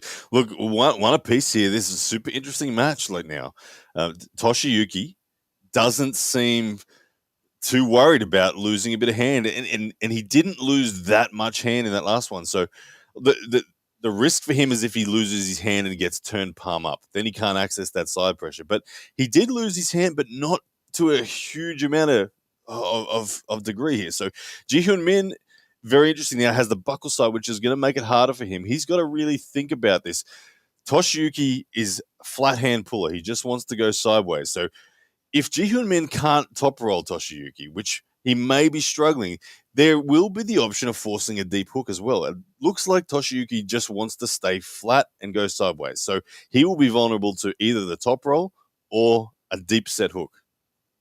Yeah, that's right. You got to go one extreme or the other because that side pressure is coming no matter what. It looks like Shishido is just... that's his game, and he doesn't really care about the setup because I was all surprised there. He's got the longer forearm. He's definitely the taller man in this, and he's getting terrible setups where he's underneath the height. Yeah, normally the taller guy is the guy who gets the control, but not tonight. It's the control is all Ji Hyun Min's. Toshiyuki, though, he is just going hammer and tong on the side pressure. Here we go, round 3. Let's see. There is the hand control. Side pressure defense from Toshiyuki's on, but this time better defense in the top roll. Now he goes on the attack. Running foul elbow on someone. I'm not sure who's the call, but this is a dead wrist defense now from Toshiyuki, still holding on with side pressure. Ji Hyun Min with full hand control starts to climb and starts to add more side pressure. It's going to have to be a transition to a press. Here it comes, and there it is. Wow. Arm wrestling, Ji Hyun Min. Hand control, reclimb, regrip, hand control, side pressure, transition to the press, and good night. It's as easy as that.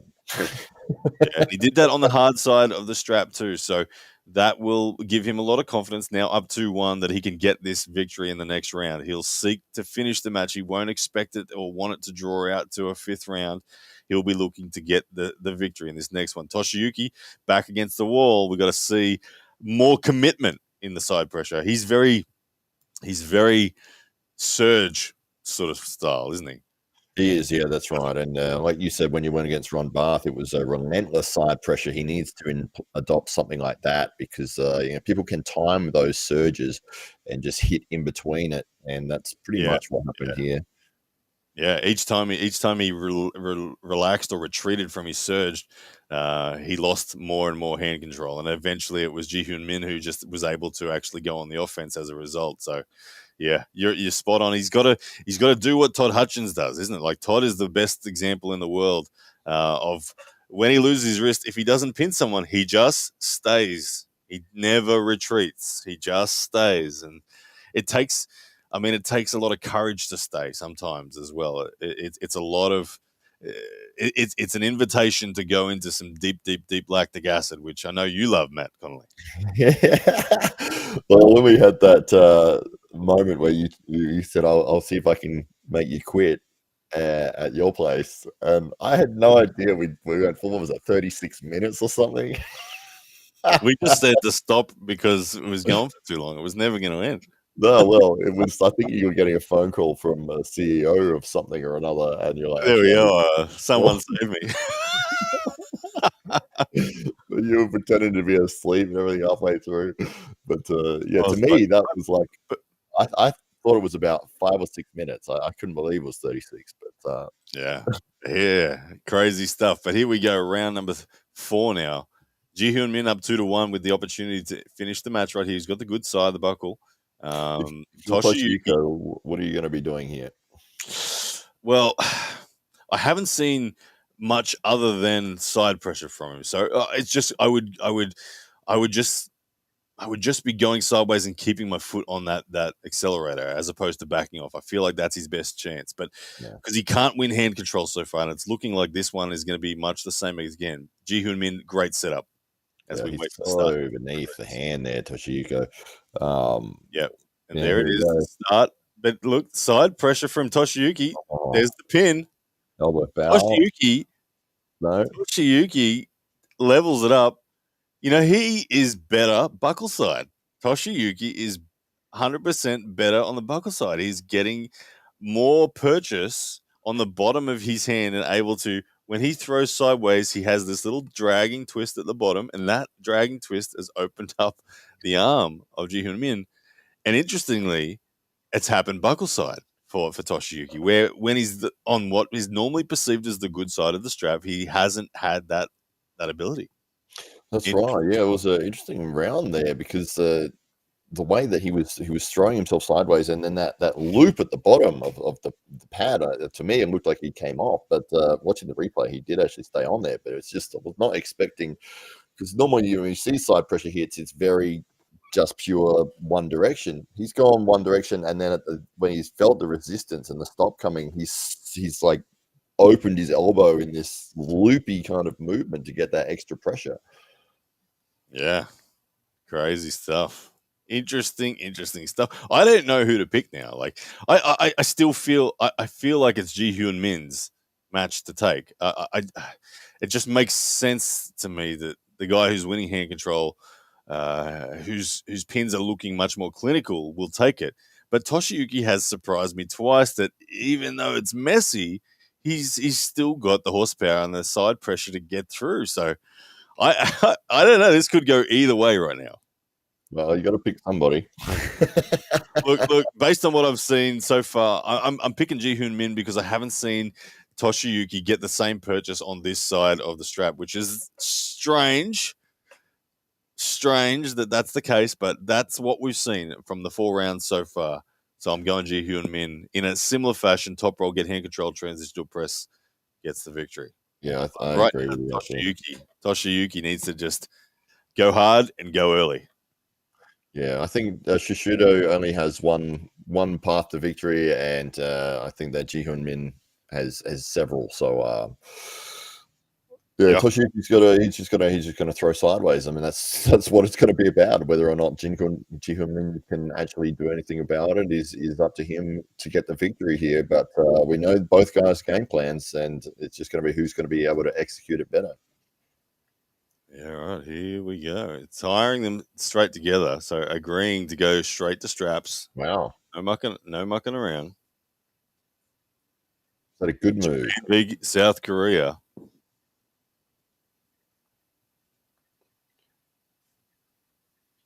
All right. In the referee's grip. Do you think that's a good move to go straight to strap? Yeah, look, at this stage of the game, they both know that that's where the victories are going to be had. Look, maybe Ji-Hyun Min could have got a few more bullets into Toshiyuki's hand, but he's probably feeling tired in the bicep as well. He's been opened up twice, so his concern is that he just needs to get it done. So it makes sense that they've both gone to the strap. You can see already now, Toshiyuki, he's already expecting his wrist to go, and there it goes. There's the start. Much better control from Ji-Hyun Min this time. Toshiyuki trying to find the bicep, but an elbow foul. Ji-Hyun Min just running foul. Setting it up. He was setting it up too. Literally, like he had everything he needed. The wrist was back. He was safe in the respect of being pinned, and he was setting up to transition. And somewhere in there, he's bobbled that elbow. That's right. I thought they were running with running fouls with knuckles up. I don't recall. Yeah, I can't recall. Wouldn't have made any difference because he would have had to got the pin anyway. Yeah, true. So it mustn't be running fouls based on that because it was just a bobble. All right, so they get tied up again. Toshiyuki needs to do something different. I don't know. It's so fascinating that he's better buckle side, but he needs to make an adjustment here because it doesn't look like it's going to work. I haven't seen. Does he have a press? If he has a press that he could, like a flop press that he could throw on in between one of those surges, that would work right now because the bicep of Ji-Hyun Min is fatigued. Yeah, I completely agree. He needs. Well, the options he seems to do just the one thing, and it's worked for him up to this point. And it's down to the wire here. I mean, it all depends on this start, I think, and whether or not he can get the position he needs to be able to drive with that side pressure. But if he doesn't get it, I think that's the match. Yeah, but obviously a lot riding on this too. The winner naturally is gonna have more opportunities moving on to continue it under knuckles up. And look, Toshiyuki looks like he's setting up for that flop. Maybe it's gonna come out. He's definitely already giving his wrist. He's not even going to try to keep it. Okay. Wow. Surprise top roll. Very impressive. Look, that was fascinating. Kicked his wrist back in the setup, gave his opponent all the indicators that he was going to go underneath, and then off the go, actually hits his own top roll and takes it all the way to the pad. It feels like he was setting the entire match up just for that moment. Yeah, that was beautiful. A beautiful change up right at the death. Those change ups can be. Sometimes you go into that. The feeling of that change up is completely in the dark. You don't know. It can either really work or really backfire, and it really worked for Toshiyuki that time. Absolutely. Yeah, what's strange with this chat here is that either no one has written anything for half an hour or it's frozen. Yeah, I've noticed that as well. I was like, yeah, if you're in the comments section, I was checking before. I'm like, are there people in here? Yeah, I'll comment. Wait. We've got 34 people here. We'd love to hear from you. And I just want to make sure my... Oh, there you go. There they are. Okay. So no one wrote anything for 30 minutes. I swear, I was like loading, I was reloading stuff, and I was like, surely there's a mistake here. Like, no one could be... There we go. Toshiyuki's just got himself a knuckle duster. Very good. Now, Matt, I'm any moment now. I'm expecting them to send me a link for a halftime show. We'll see if that happens because this is the halftime mark now. Let's see what happens. Yeah. If I get a link, Ryan will jump off to there to knuckles up. You'll see him jump screens if you're watching both. I'm looking forward to seeing myself jump screens. Oh, that's right. Well, it is an honor, a privilege to have you here doing this commentary with me here this morning. I think last night we only just said, hey, I'm going to watch it tomorrow morning. Do you want to go live? Yeah, let's do it. To have the legend Ryan Bowen. I know you've commentated on some of the biggest stages around the world, and we had 20,000 when we were up at your place for Devon versus Levan the first time, and 20,000 people watching the stream, and it was absolutely amazing. The comments were going so fast. I remember you were scrolling the whole time, just trying to keep it at the bottom, and the super chat would be there, and then zip, it would just disappear. It was like Yeah. Oh man, that was the most hectic live I've ever done. Like I said, 18,000. The rate in which the comments were flying past was just off the charts. It was great. Yeah, so somebody All right, said, man. "Oh yeah, go in for I you." got to run. They're sending me links as we speak. So yeah, I'll see you pretty soon. All right, enjoy. There you go. Ryan Bowen is going to appear on the other screen in a few minutes. We've got Will on there at the moment, and he is hyping up the rest of the show. Halfway through, we've had some amazing matches take place so far. I'm just going to bring them up so everyone can see what we've got. So we've had Wayne Withers and Mega Mike, and interesting match there because Mega Mike was able to just sort of hold on 3 times in a row and pin Wayne Withers' hand, or basically his thumb. He just held onto his thumb and drove all the way through to the pad, which was absolutely incredible.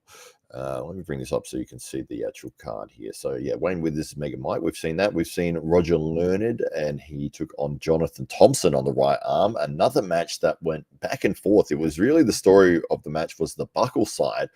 Everyone who had the buckle side ended up winning, and Roger, starting with the buckle side, ended up getting the 3-2 victory over Jonathan Thompson in a very much back and forth match. Both trying to top roll. The buckle really made the difference. It was a very interesting turn of events there. We haven't seen BJ Fokkakis and Mindagus Dalkas yet. That will be coming up after the halftime show. 2 enormous men, very powerful, and it should be an interesting match to see who can walk away with the victory there. We did see BJ Fakas on the stage earlier in Wayne Withers' corner. We saw the women's match of Danielle Evensen taking on Nadia Wilczynski. Nadia is 26, 27 years of experience, too much for Danielle. She was able to roll through, but Danielle did some amazing work. She did get some stops. She went inside a few times, was able to get a hook position, and just was not able to stop the match high enough. She was able to get a good position with her wrist, but when she was catching so low that it was all on bicep. There was no way out of that position. In the last round, you saw her sort of try to drop to a king's move, which was not effective, unfortunately, for Danielle there. But let me scroll up here on this so we can see the rest of the matches. All right, so we just saw Toshiyuki Shishido and Hyeon. And there he is. Ryan Bowen has appeared on the screen. If you haven't seen him before, that's what he looks like. It's the man that was here a few minutes ago, and he will be back here again soon. But giving his thoughts on the matches so far, which is pretty much what we're doing. There's Greg Yeol from Singapore, another very experienced arm wrestler and a good guy. He'll be very excited to see the results from today's matches. But yeah, so we saw Toshiyuki Shishido and Hyeon Min. Very interesting match. Shishido just looking like a side pressure machine, but funnily enough, walking away with a sneaky top roll right at the end there to get the victory. Almost a trick in a way. He set up completely like he was going to be flop pressing or going with side pressure as he had in every other round, but then to just suddenly pronate was a big surprise for the career number 1 there, but walked away with the victory.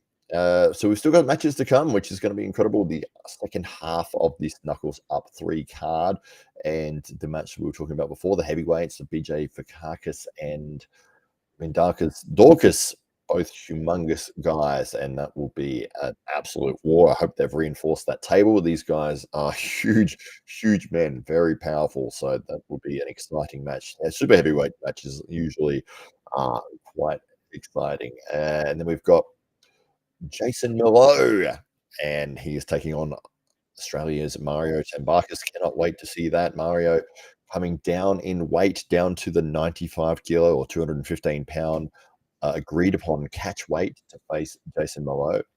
And we can see Ryan is on the screen there as well. And although they've written his name as Levi Oosley, Oh no, they've got it now. Oh, I'm gonna screenshot that later.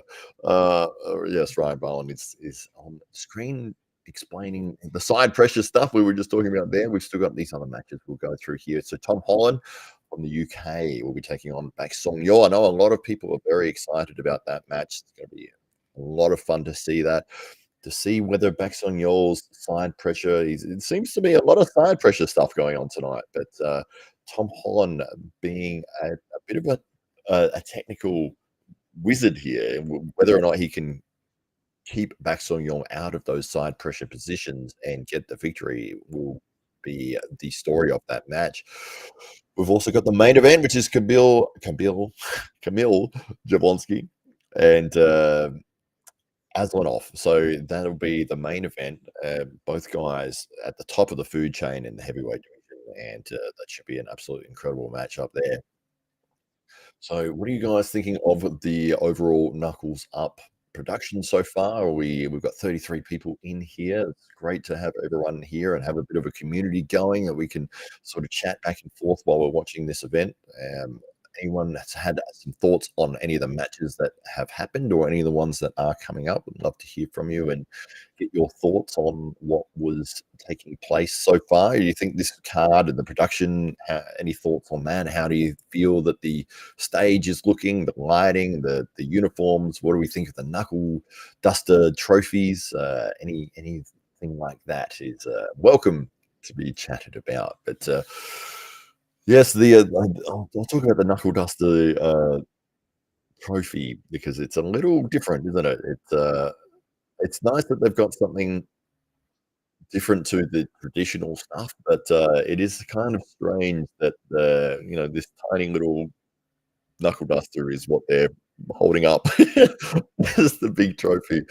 It's almost like East versus West when they had the helmets that didn't fit people, and the shield and the sword, and yes, I thought they were kind of strange trophies, but I'm always a fan of the belt, the championship belt. I think that's synonymous with combat sports, and if you are the champ, you get the championship belt.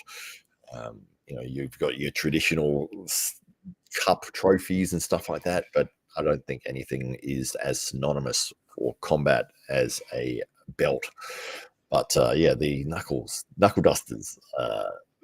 It's interesting. It's different. All right, this is always impressed by Knuckles Up. They put on a good show. Apparently they treat their athletes like superstars, and everyone who's been on one of their shows has said that they absolutely loved the experience and were happy to be there and would happily go back, which is always a good sign. Ryan Bowen, who's talking right now on camera, he said that he had the best experience with them that he's had with any organization, which is an incredible statement, especially the fact that we run our own organization, the AWE, as well. So it's good actually to have somebody as part of the organization that can go to these other places and see how they're treating their athletes, what they're doing, what works. So all the good stuff we can start implementing into what we do with the AWE as well. But yes, it was funny with the picking people up from the airport, which is one of the things I wanted to do. It's one of those things, if you're flying into another city, especially internationally, by the time you get there, you're exhausted, you're tired, you're wrecked, you just want to get your bag and you just want to get to your room. But the last thing you want to do is get your bag and then have to figure out, where do I go? What's the address? How do I get a taxi? How do I get there? What's it going to be? All that sort of thing. And so one of the things I wanted to make sure happened was that I was able to pick everybody up that arrived from the airport, which was, it sort of not backfired on me, but it made it a challenge because a lot of them arrived at the same time. And these guys are all massive, massive guys. And my car was sinking so low. It was like 900 kilos of arm wrestlers sitting in my my Outlander, and it barely made it out of. The car was almost scraping on the ground, and I thought, I don't know how this is going to go. I might have to leave some people here and come back. And I was like, oh, it's pretty much all just straight there. There's no big hills or anything. But the very first thing I had to do was drive out of the car park, which is a bloody steep hill. We hit the bottom so hard. yeah, we managed to get there eventually, and yeah, it was. But who was it? Ethan Tunstall was the last to get into the car, and he sort of squished himself in, and they closed the door, and he was like pressed against the door. And when we got him to the hotel, and I opened that door, he came flying out like a spring, a coiled up spring. It's great. But yes, we got there in the end, and we were able to run an event, and it went well. And Knuckles Up 3 is going well here as well today. We've got RC Red Hot Chili Peppers, I'm guessing is what it stands for, the RHCP there. It says, Hollywood, you handsome son of a bitch. Beard always looking strong. Hashtag just for men. Thank you very much. I know you're here just because Ryan Bowen's here. Well, he will be soon. He'll be jumping back in the chat. Oh, there he is there. Your favorite man, HCP. I know you're a big fan of Ryan's. You're always supporting him. But great to have everybody in here. All right, there it says, oh man, it's probably about the story of the car. But yes, we had the AWE Grand Prix, which took place here. What was it? Last month? I think it was last month up in Brisbane. Rickard Bornemann was the story of that event, able to walk away with victories over some of the best guys in the Oceanic region. One of the guys that we weren't able to get on that card will be featuring on this card, and this is the exact reason why we couldn't get hold of him. Mario Tambakis is because he will be on this event here facing Jason Merlo.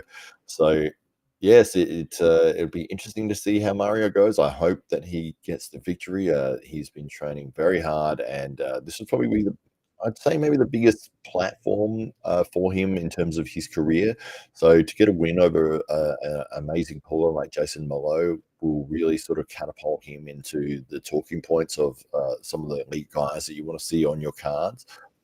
HCP says, your boy Bowen going down. Larrett's picked Bowen.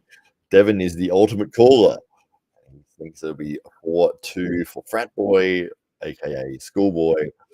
So you think that Ryan will get 2 rounds? What's the order of rounds that you think that will take place there? Do you think Ryan will walk away with 2 at the start, or will he get 2 near the end and then maybe a 3-2 and then Schoolboy getting the victory right at the end? I'm very interested to see Schoolboy's mental approach to this. It does seem to be one of the talking points is that he struggles once he gets behind to come back, and it almost looks like you get a pin on him, or you make it a really tough match, and that's all you need to do to get the victory. It from that point forwards, he doesn't seem to carry on with his ability to stay in the match. But that's one of the things Ryan will be looking to exploit. He said that earlier on the show that he will having Michael Todd in his corner at the King of the Table matchup with Schoolboy for intimidation purposes for the Schoolboy. But yeah, so it may actually be a match where it's not about what happens in terms of the abilities of both guys, but who keeps their mental conditioning in check the best. But we'll see how that goes for Ryan and Schoolboy. Yes, we've still got, Ryan has jumped back in here, and here he is. Let's get him back on the screen big time again. There he is. There we go. Hey, you've jumped screens again. Digital jumping there. That was cool. How'd that look from the viewer's perspective? Yeah, it looked good. It was fun. I mean, it was this here, but they had a nice caption underneath your name, but it was not your name. It was somebody else's for a little while. Oh, really? And then did you hear me steal Ryan Espy's thunder as well? Oh, I wasn't listening. I was chatting to the lovely people here in the chat. Someone asked the question, Ryan, when will we be seeing you back on the stage? And I answered the question, and it was a question for Ryan Espy. Man. We got Tom Holland walking out to the stage and Baek Song Yeol, but we got no audio on them again. Let me just. I've got audio on mine. I think it might be your setup there. Oh, okay. Yeah, true. I have muted it. There we go. This match That's William Blaisky there, not Jake Ward. Yeah. Look, I gotta admit, this match is really exciting for me to watch. This is super, super, super interesting. I'm such a big fan of Tom Holland, but I know how nasty Baek Yeol was. Yes. I cannot wait to see what happens here. What's your goodness? I don't know. I can't tell you. I don't know. They're both phenomenal. This is really, really interesting to me. This is a clash of styles. This is a clash of brutal side pressure against brutal hook rotation. It's very, very interesting. And I can hear the excitement in your voice about this. Legit. This match, you may well be looking at the best 285 kilo arm wrestlers in the world right here. That Tom Holland has done enough to prove that he's ready for that title. And I just can't imagine Baek Yeol not fighting hard here. So it's like, to me, it's like this could be a very big match. If this is a war, then both of these guys are going to be known in the world very, very soon. I was looking at their comment, looking at their screen. You got 3 seconds to look at all of that. So the moment we've got Gregory Yeol. All right, here we go. Woohoo! Interesting. So look at the length of the leader of Tom Holland. You can see how long his arm is. But Baek Yeol, Mr. Side Pressure, looking calm at the moment. But look, it's interesting. They said that they were going to go to straps. It'll be interesting to see here if they actually both do slip or if there is some side pressure. If they go lightning fast is Tom Holland. But all right, the straps. You can see the little nod of approval from Tom.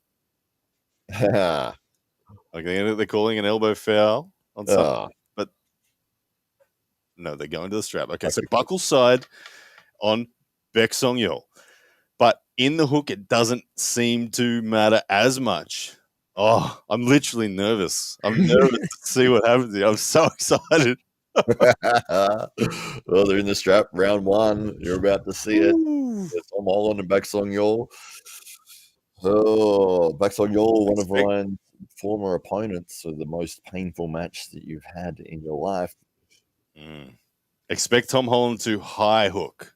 He'll hook the hand before sinking down. He doesn't want to go supinated elbow on elbow. That's what Baek Yeol wants. Expect rotation and twisting pressure from. He'll crash down from that height with his rotation, Tom. And Baek Yeol's just going to want to rev that engine sideways. Here we go. Yes, Tom's forearm significantly higher. Tom's loading the big supination attack. Get that camera out of the way. False start. Tom, but very, very lightning fast start there. You can see how dangerous he is off the go, Tom Holland. Well, I think that put some fear into back there. It should. Oh, I watched Tom Holland flash pin Coach Ray round one, but then Coach Ray found the stop and got into a massive walk. But anyway, here we go. Baek Yeol, Tom Holland, round number one. Into the hook. There's the stop this time. Baek Yeol's gone. Oh, he's talking trash. Oh, Baek Yeol, look at him. He is talking trash, and he's gonna pin him. There you go, Baek Yeol. Wow, in a hook. Oh, and to be honest, once that stop was on, did you see the comfort in that side pressure lane? Look at that. Tom hit and Baek Yeol did not move. Baek Yeol looked at him, talked, smiled, and then just said, "Well, look, you want me to bury it? I'll bury it."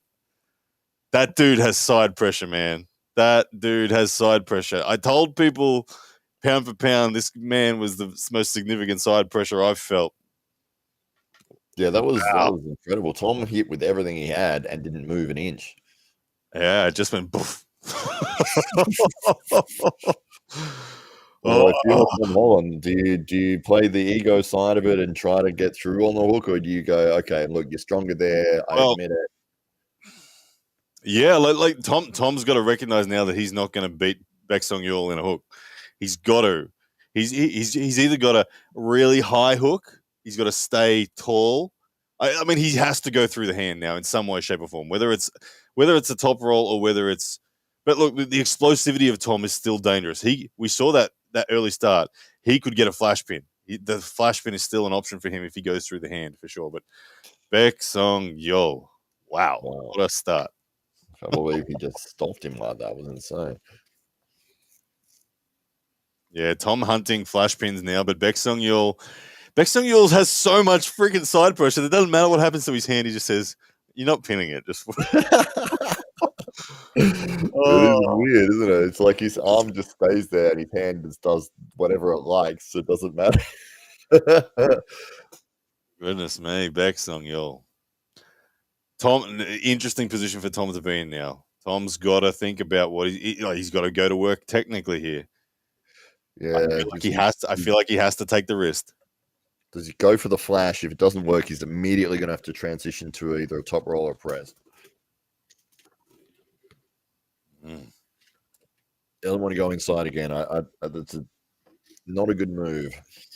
Yeah, and look. Baek Yeol's endurance in the side pressure is massive. Never in my match against him did he fade at any point. It never faded. It was always as significant as it was from the beginning. So it's hard to expect endurance. But you can see Tom Holland is creeping up now. He's going to look for a top roll, I think. Yeah, it's a smart move. It's one of those things. Do you let your ego take hold of you and go, no, look, I know I'm stronger. I know I can get it. That was just a lucky first round. Or do you go, no, okay, I have to take another lane here, and inside is death for me if I go that way. Yeah, inside death was the case. Baek Yeol looking very comfortable at the moment and very confident. Tom with a great high setup though. Let's see if he can pop the wrist open. But, even if he does pop the wrist, it's not over. Yeah. And look, there is the top roll. Pressure. The wrist is back. Now we watch Baek Yeol go to work with this Todd Hutchins style side pressure. I know what this feeling is like. I've been exactly here. Tom high hook through. Baek Yeol, relentless side pressure, brutal, good stuff. Hand control from Tom Holland, but Baek Yeol now cutting off the pronator of Tom Holland. Tom Holland getting sucked back into a hook. Tom Holland in a defensive pronated, almost high hook now. Here comes the surges from Baek Yeol. Will he commit to a flop press? No, but Tom Holland now popping the wrist back even more. Big defensive position. Baek Yeol looking for surges to get the victory, but Tom Holland holding in a very technical position here. But another surge from Baek Yeol, no pin yet. Side pressure from Baek Yeol is brutal. Tom Holland now complete hand control as Baek Yeol has retreated a little bit back to center. Tom Holland now will get the chance to go to work and transition to a press. Can he do it? But Baek Yeol still relentless. Side pressure does not stop from Baek Yeol. I know that feeling. Tom Holland looking for an opportunity to get it back to the press. Tom Holland waiting and trying to climb. There's the pin, Baek Yeol. Wow. What a round. Unbelievable side pressure from Baek Yeol. You're absolutely correct with everything you said about this man, Ryan Bod. He lost the hand. Didn't matter. He turned it around. He got the stop and started driving sideways. Tom Holland trying to use as much pronation as he could with that, but held on for like 40 seconds, was unable to stop the surges that were coming from Baek Yeol's relentless, insane side pressure. That was maybe the whole match's worth of energy right there. Yeah, look. Tom Holland did nothing wrong then. He did everything right. He took hand control. He hit over to his side. Once Baek Yeol came back to center, Tom Holland retreated defensively perfectly. He climbed. He regripped.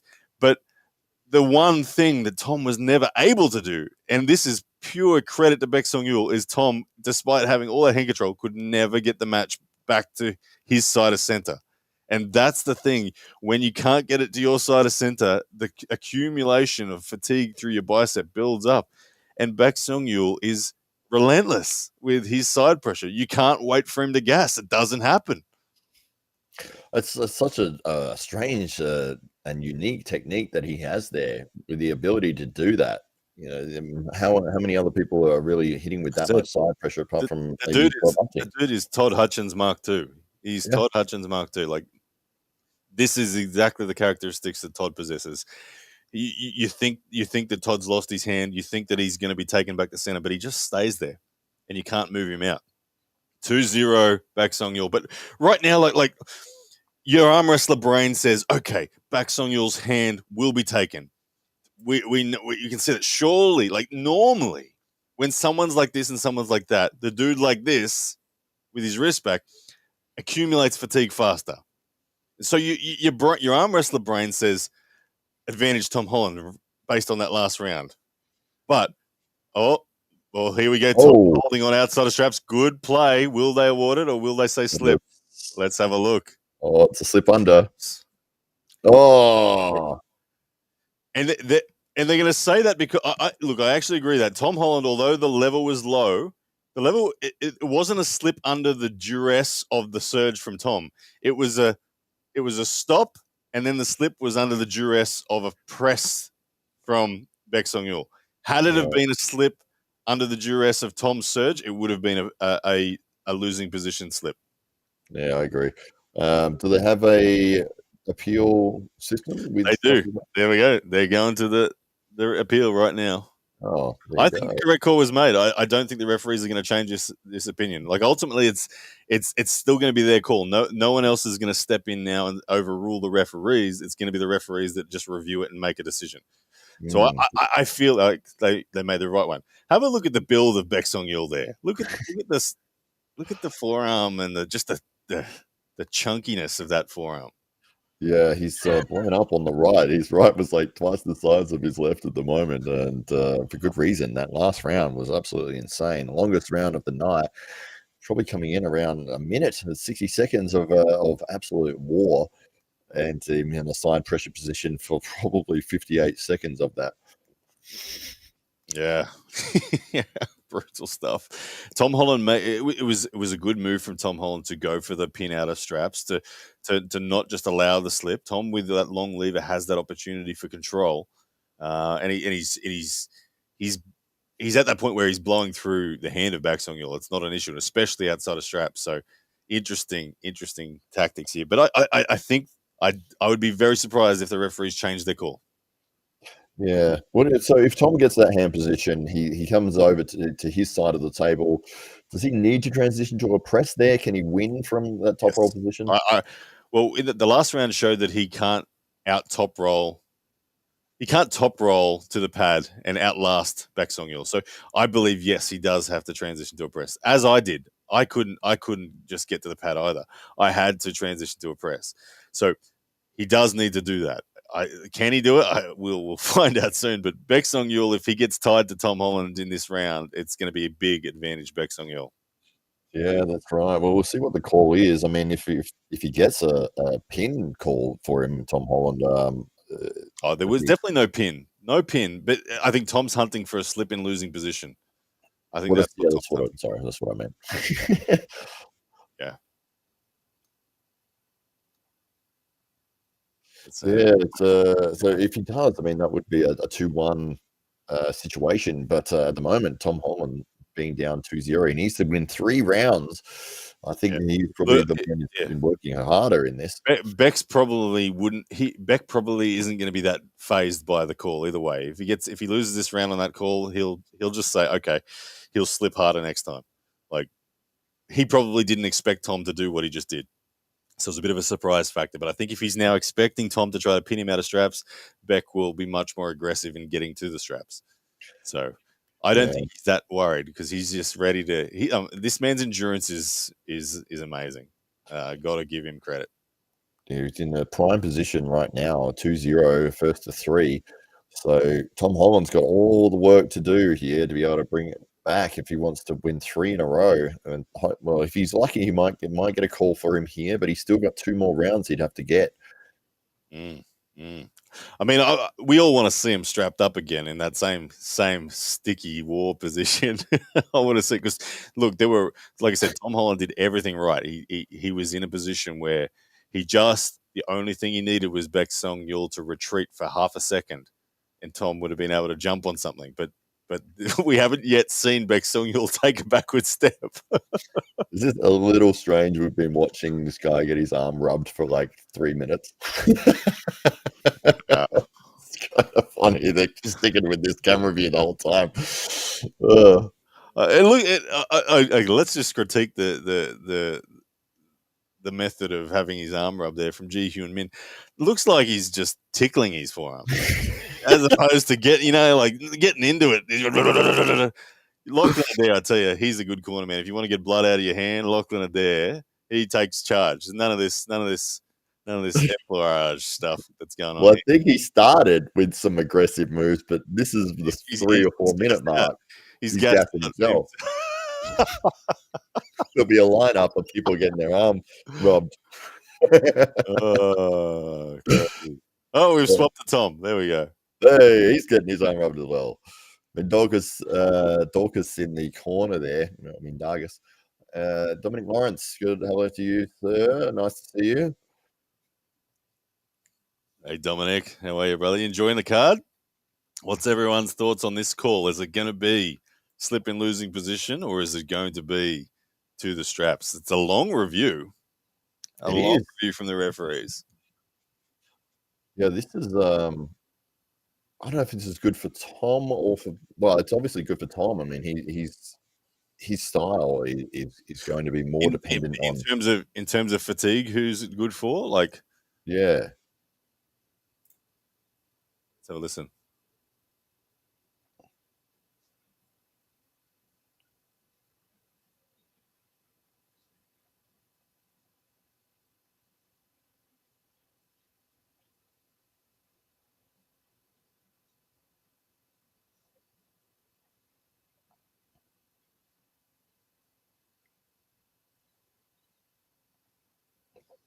Beautiful. I love that. That's the best explanation I've ever heard of a referee on a decision on it. I don't know if you got to hear that, Matt. Did you hear it? I heard a little bit, but no, just run us through what they were saying. Yeah, they just basically got up there and said, look, let me explain the rule to you regarding the slip in losing position. The slip in losing position takes place 5 centimeters below from the pin pad. We do agree that it was an intentional slip, so it may be the case, but we believe it was right on the border of that 5 centimeter mark where the slip happened. So the call will stand. Straps. I think that they said we couldn't watch the video replay, but now they're watching it at the moment. I reckon they've got it up on the screen. Yeah, now it looks like they've got it up on a different screen. So now they've made the call, they're going to have to review them. They might change it again, yeah. So I'm not happy. Hang on, they're going to. There you go. Winner Tom Holland. After all that. There you go. There you go. So they found the screen. Now here's the replay that they couldn't find. Oh no. This is the replay that found from earlier in the match. No, I think there. That's interesting. What do you think? I don't know. I would have strapped that up personally. But anyway, that's water under the bridge now. It's 2-1 Baek Yeol. Let's see if Tom can do it again. Now Baek Yeol knows it's coming, that outer straps is where Tom is most dangerous. Tom's going to look for that hit and control. There you go. See, big difference there from Baek Yeol when he knew that was coming. You see frustration from Tom. Yeah. Frustration from Tom that he didn't. And that was the difference. The last round, Baek Yeol was expecting, look, he's just going to go to straps. Wasn't loaded, just was kind of like expecting an easy slip. And Tom pounced on that opportunity. That time there, Baek Yeol engaged the arm and just said, good luck pinning this out of straps. That's right. Yeah, well, now it's he's staring down the barrel of being on the buckle side of the strap. 2-1 down, first to 3 against Baek Yeol. They've just had a big break. Baek Yeol looking like as fresh as when he just walked in the room. And this is the do or die moment, isn't it?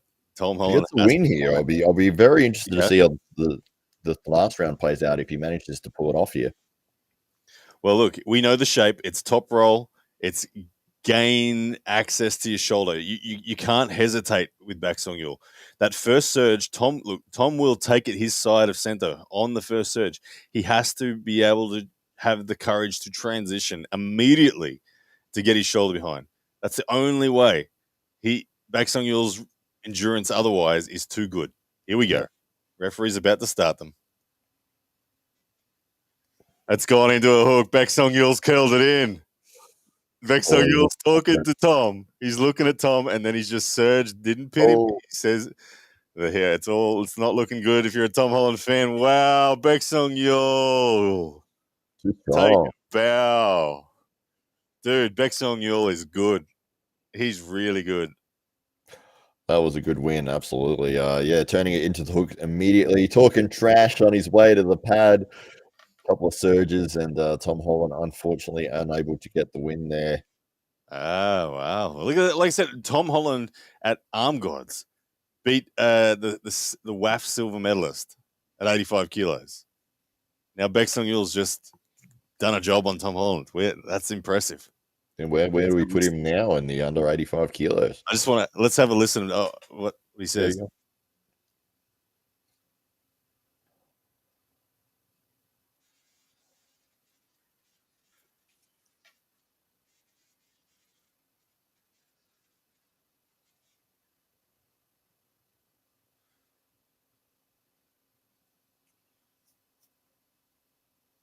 Wilczynski's kind of got that wrong. They did go into a hook round one.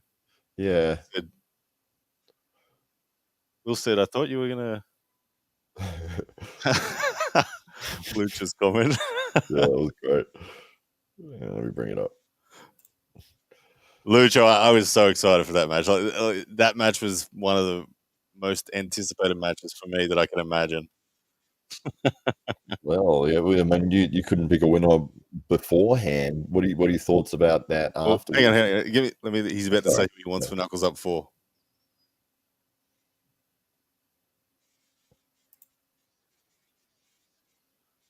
Oh, there you go. He's pulling Svetan Gashevsky at Knuckles Up 4.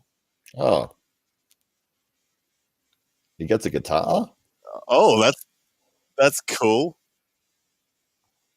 Wow. Okay. That's Knuckles Up electric guitar. That's a weird trophy. Can he play? I wonder if he can play. Ah!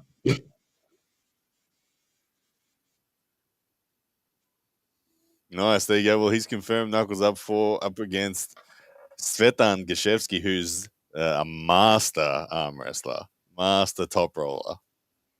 Wow, well done to him getting the guitar of all things. That was a trophy.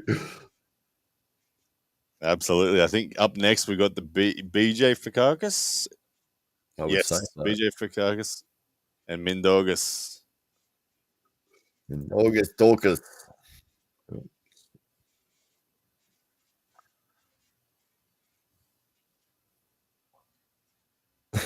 Human curse word. Curse word. Fokkakis. That's fantastic. He is a big man. This dude has amazing gripper strength.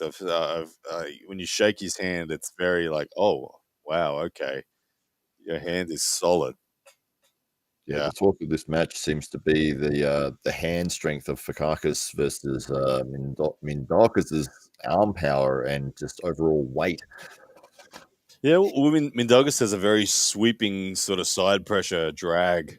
He did fantastic against Tim Bresnan at Arm Gods. Looked like he was in control the whole time. So it'll be interesting to see if he can contain BJ Fokkakis as he comes out to Miley Cyrus's Wrecking Ball. Yeah, well, that's his nickname, the Wrecking Ball. Yeah, nice. It's a pity that someone better didn't sing the song. There's got to be a metal. You don't have all of her albums. There's got to be a metal version of it out there somewhere or something. Well, Paul Dempsey from Australia does a really good version of it. But regardless of Look, there's a comment. Oh, look, we've got the stats for Mario and Jason up on the screen instead. Yes, but that's yeah, not Tom Holland actually beat Mindagus in the UK Nationals. Did you know that? There you go. Crazy. But here we go.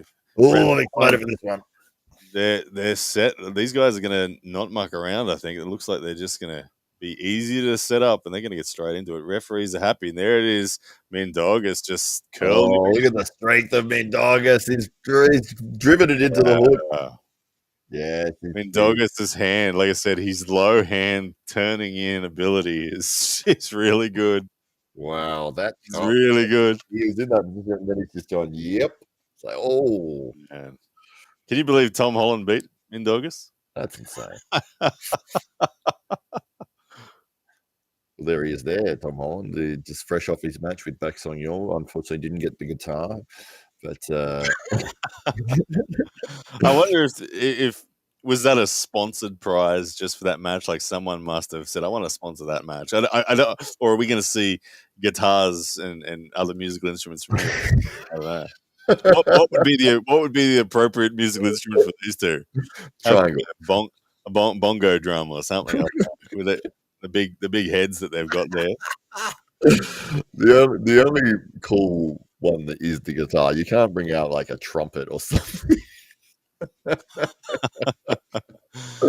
Never. Interesting setup there. Looking at Mindagus, he almost starts with his wrist kicked back.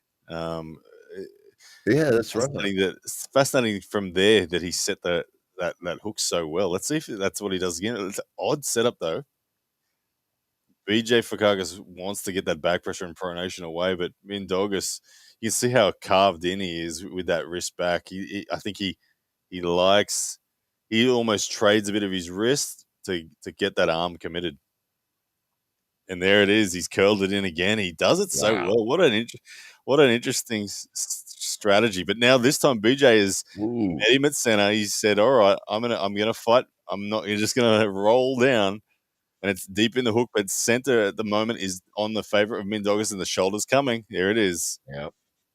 2-0. He got that shoulder behind. He was able to put all that 165 kilos of body weight in and just press down. Yeah, Mindagus Daulskus proving his pedigree here. Like I said, this was an opportunity for BJ Fokkakis to really steal the thunder of Mindagus Daulskus, who had just beaten Tim Bresnan, and he's been on a very good win streak. Mindagus Daulskus making all the right moves here to say, give me more. HCPs as a tuba would be a good prize. You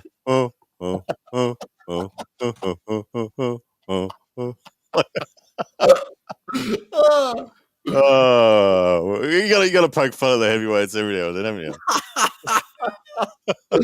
That's amazing. Yeah. Oh no. Yeah, look, Minder is a beast on the right arm, right there. I've pulled with Minder in the practice table after my Arm Wars match with Bogdan Stoica, and Minder felt horrible. That's all I'll say. I was like, oh, okay, yeah, that's horrible. All right, let's see what BJ Fokkakis can do. The man owns a sandwich shop too. He's making for the Fakas all the time.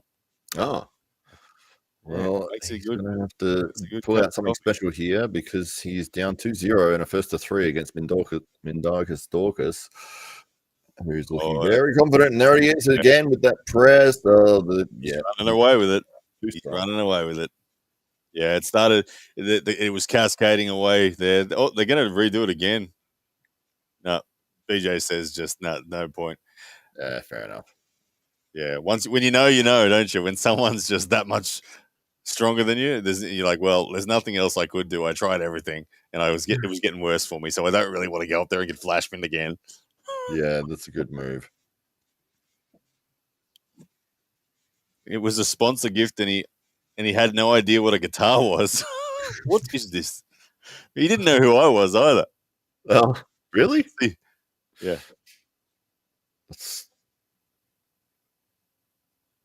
There you go. Mindagus has asked for Corey West. Ooh. There we go. That's a good one. Oh, Luca called that. There you go. about Just minutes ago. Lucas. Yeah, Lucas just mentioned him. There's another guitar. Look, yeah, he's got the guitar as well. I like that they left the tag on it to So you prove can that they return it. just bought it. Oh, there's probably the sponsor's tag. Such a All weird right, prize. Mario and Jason Merlo. Here we go, Australia. Levan Second Billy's liver. liver. The match is The right- just about to start. Oh, here we go. Woohoo!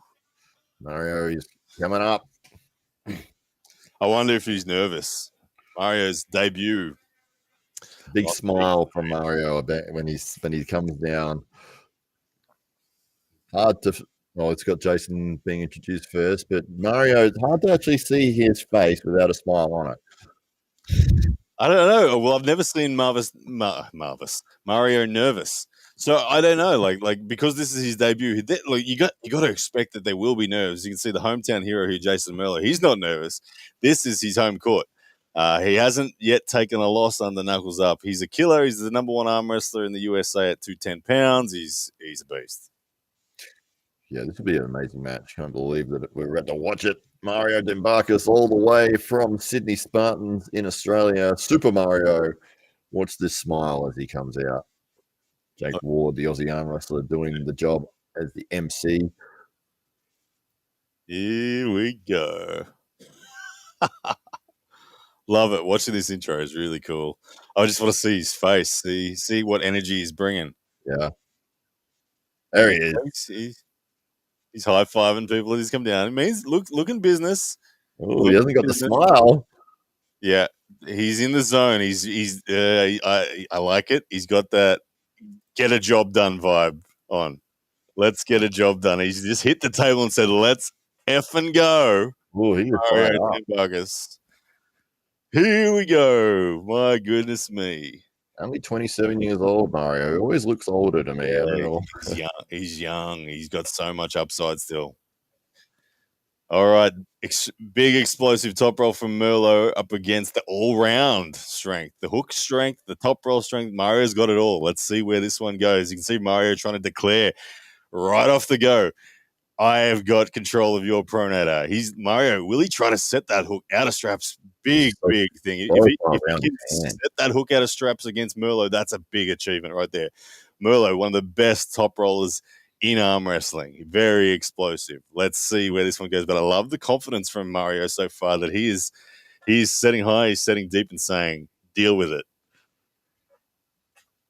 Oh, Levan Saganishvili's liver, which I believe is Lachlan Carpenter, says Mario by Flash.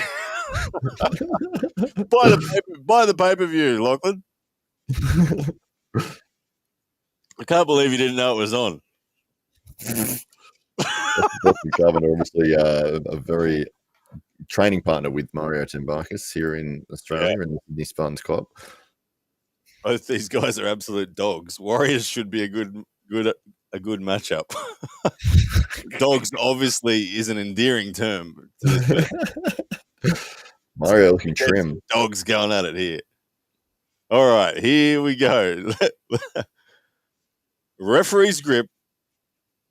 Let's see if Mario tries to hold on here. I'd be really surprised if he just went for it out of straps. Very dangerous against Jason Merlo, but referee's grip. Here we go. We're about to find out.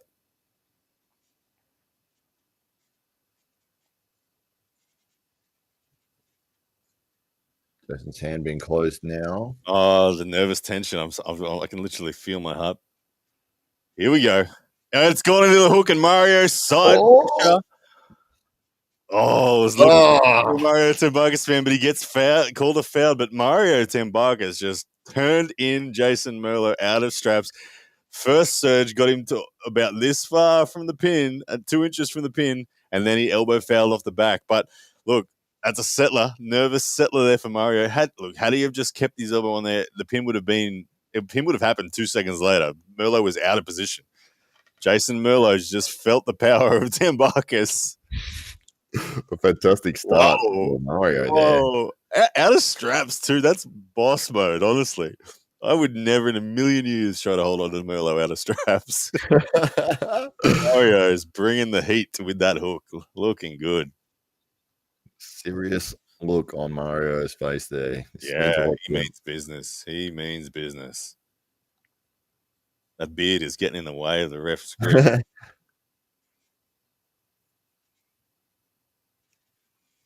Oh, this time Merlo pops the wrist. Flop slip from Mario for the straps. And Jason, did you see the roar? And he stood up over that table and roared at Mario like, "Yeah, you want some? Oh, this is on. This is going to be brutal in the straps."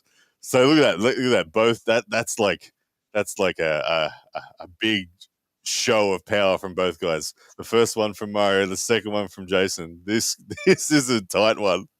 Oh, it's exciting. Absolutely. Both have had their moment leading into the strap with Mario Tambakis with the inside game getting he was probably on his way to a pin if his elbow hadn't come off the back of the pad there. And then the second start, we had Jason Lowe taking control and Mario slipping out underneath. I feel like Jason had felt the lane of Mario, made that slight adjustment on the hand, and that took away Mario's confidence to hold on.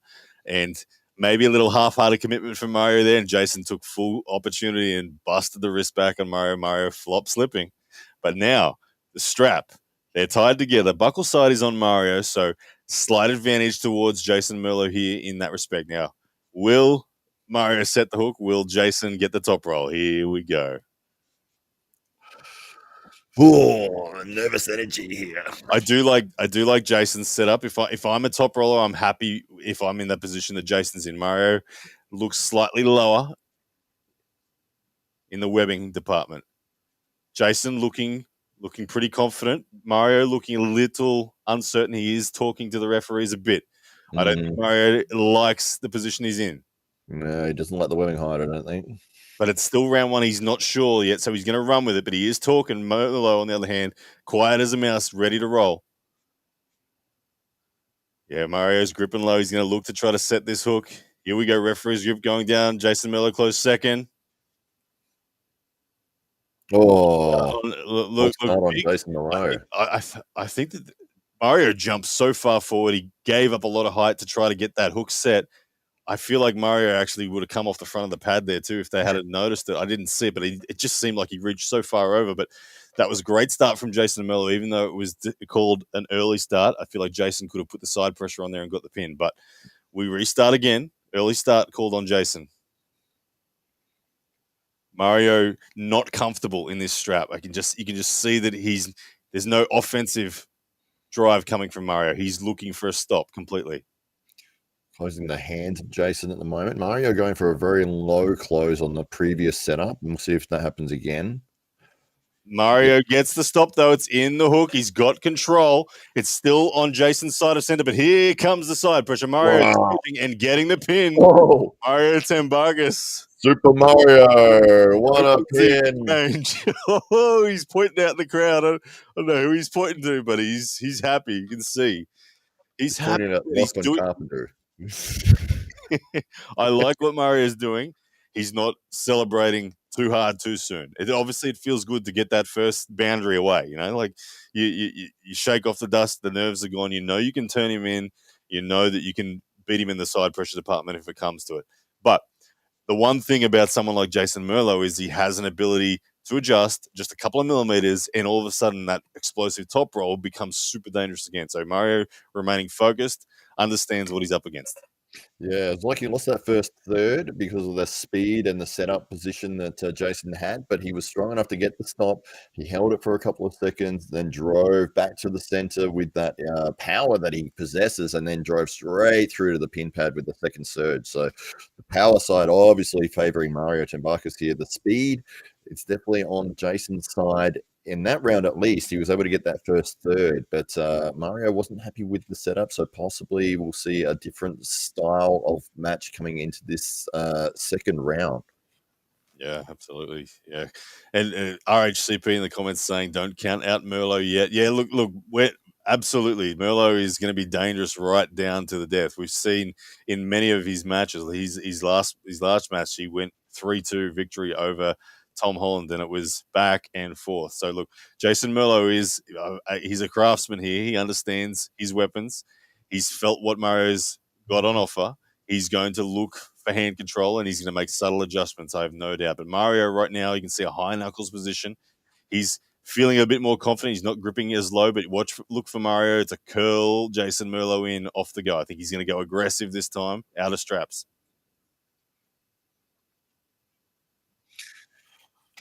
Jason very far around Mario's hand here, but they've been straightened out. Yeah, it doesn't look like there's an opportunity here for Jason to pin Mario. In this scenario, it looks like Mario's hunting the pin and Jason's hunting the hand control. But Mario looks confident now. He's no longer looking nervous in the setup. He's full of confidence. But Mario hits the top roll this time as well. And it is Mario's wrist that compromises and slips underneath, and Merlo stays high and center. But Mario now just happy to get to the straps, it would seem. Yeah, I think that's his game plan here, is just work through the setups and avoid the fast flash pin position. Don't tire yourself out outside of straps. Just get your hand out of there any which way. It doesn't really matter. I mean, he went for that pin in that first round out of straps, and maybe he's thought, well, Jason's probably going to expect that at some point again, so I'm not going to play that game. I'm just going to get out of here, get back into straps, get a better setup. Yeah, absolutely. There's a formula now for Mario. He feels like it's a winning formula. The pressure or the onus is now on Jason Merlo to make an adjustment that causes Mario to panic. And Mario believes he's got the lane secured now. He's felt it once. He feels like he can get it again. And he's declaring that he's the boss right now. And Merlo having to search. We saw Marcio Barboza in the corner of Jason Merlo giving him some advice. As Mario's asked for the buckle position to change. They're going to restrap that, are they? Mario closing his fingers and it coming into contact with the buckle. Yeah, they will take that strap off and retie it.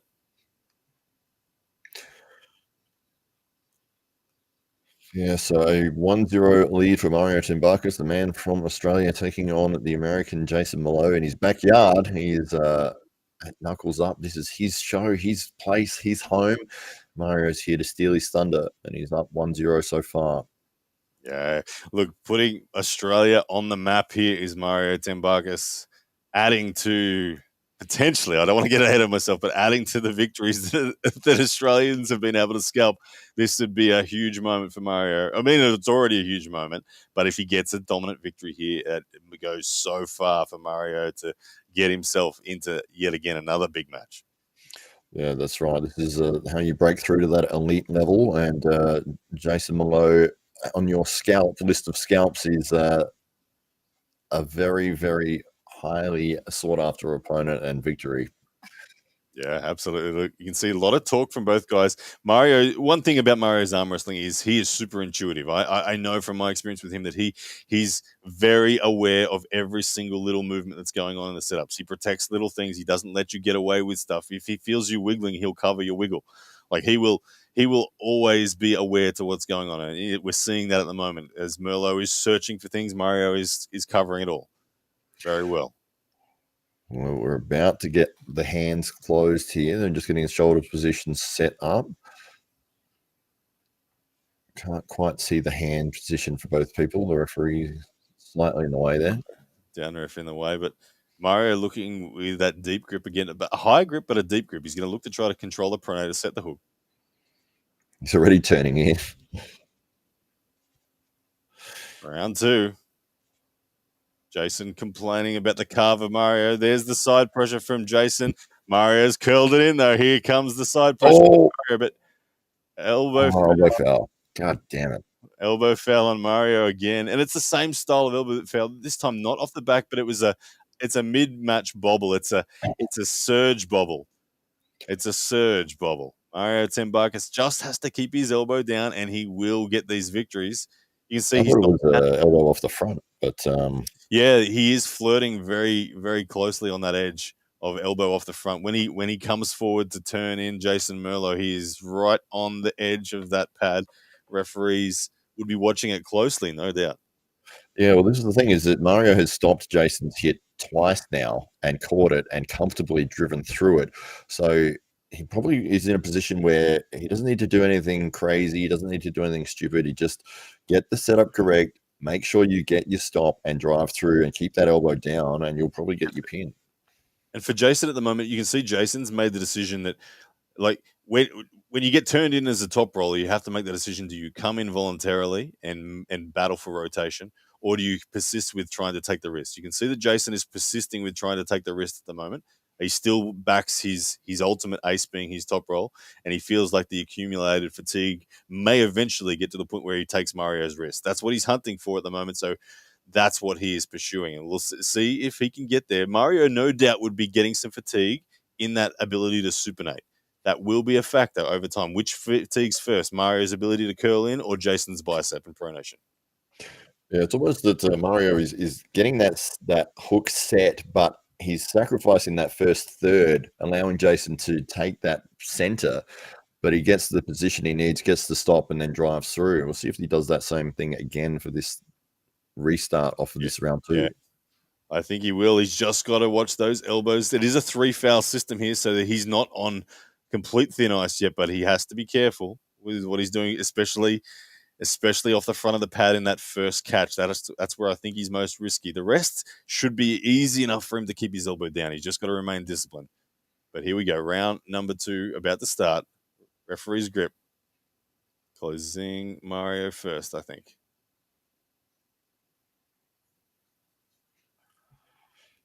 Closing the hands.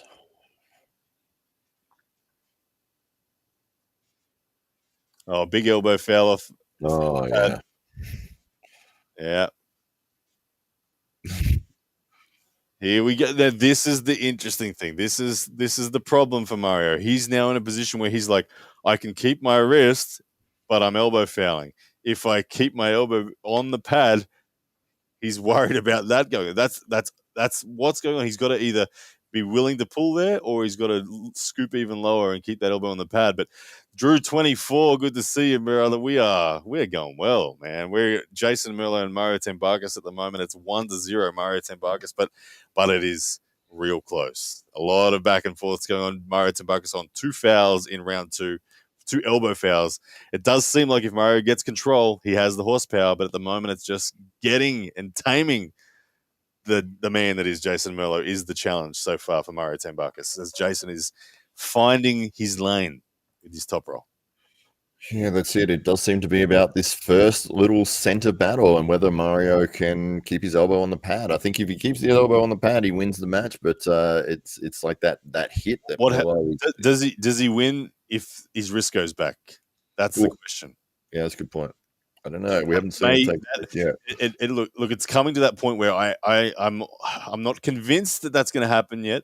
But I feel like if Mario keeps his elbow on the pad, it's starting to look like his wrist is going to go back. That's the only reason why he's coming so far forward, is because he's protecting his hand and wrist. But Jason Merlo will be sensing that as well. I hope we find out this round. I hope he keeps the elbow down, and we do find out. You'd hate to see a match end on fouls. Mario on 2 at the moment. We're about to get started. Hands are about to get going. Everyone's going to be watching Mario's elbow. It's right on that edge. No. Oh, he's on. Foul again. Same thing. Jason celebrating very hard there. Little bit of tension there too. Merlo's celebrating and kind of a little bit of a yank on the strap as he was getting away. Mario Tambakis, you'd see a little glint in his eye of hey, settle down there. Don't give me any of that. So there's tension now. There's starting to be tension where neither of these guys is certain of victory all of a sudden. Both of them are now in a cloud of uncertainty, and they have to walk a path that they don't yet know where it's going to take them. This is a close match, ladies and gentlemen. Yeah, it's an interesting battle here because it's Mario's fouls that are taking the match in the direction that it's going at the moment. It feels like if Mario can keep himself from fouling, that he should be able to surge through. He's got the power. He's able to stop Jason several times so far. I I agree, but I also disagree there, Matt, because look, the first start of this round, yes, Mario should have won it. He fouled when he already had him in a hook. All he was doing was pinning him, and he fouled during the pin. That was a silly mistake from Mario. But the next two starts were fouls in an attempt to contain Jason's top roll. So I don't know that had he have kept his elbow on, I don't know that Mario would have won those last two starts. And I think that's evident within Mario himself. He wouldn't be fouling if he didn't have to, is the point. So right now, Jason did have the dominance in that last round. He did. Mario missed the opportunity when he curled him in round one. In the first start of that round. But anyway, we're 1-1 right now. Anyone's game at the moment. Yeah, for sure. So what happens here out of straps? You think Mario is just going to go for the slip? It does look like Mario is going to attempt for the hook again, but I mean he's got to be careful not to get his own wrist blown open here. But he did get that successful. The very, very first start of the match, he set the hook out of straps, but elbow fouled in the pin process again. So right now he's maybe hunting that, but I think ultimately he's probably going to slip. Jason Merlo's happy to do it either way, I think. Yeah. All right, you can see a lot of focus in both athletes' eyes now. Mario Tambakis definitely curling in a lot. Jason walking away. Mario. The frustration now. You can sense the frustration in Mario is rising a little bit. Jason is not saying a word at the moment. Jason is very focused.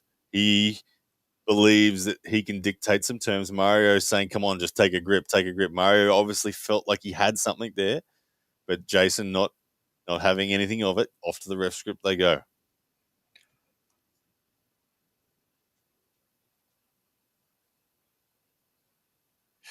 Yeah, Jason walking away from the table twice in a row there, coming back for another handshake with Mario, who sort of grabbed his hand a bit roughly, but I think, yeah,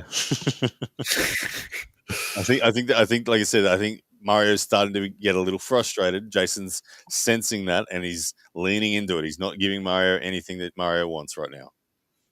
Still, ref script out of straps, round 3. The score is 1-1. Jason Merlo, Mario Tambakis. Mario taking the opening round, Jason taking the second round. Closing the hands.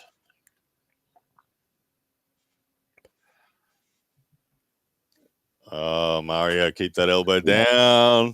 Mario elbow fouling off the front again, out of straps. Yeah, Mario attempted to set the hook. It didn't. It half got set, but then he lost his wrist, and he came off the front of the pad once again.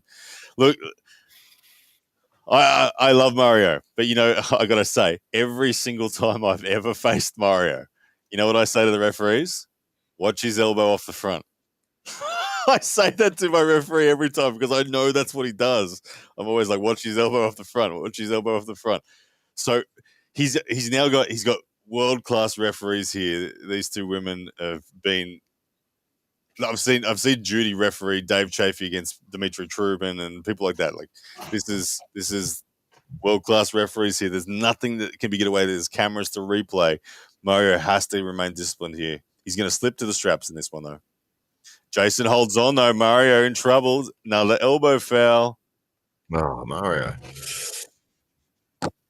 Jason holding on to Mario, who's trying to use back pressure to get away, and elbow foul. Jason Merlo is in Mario's head big time right now.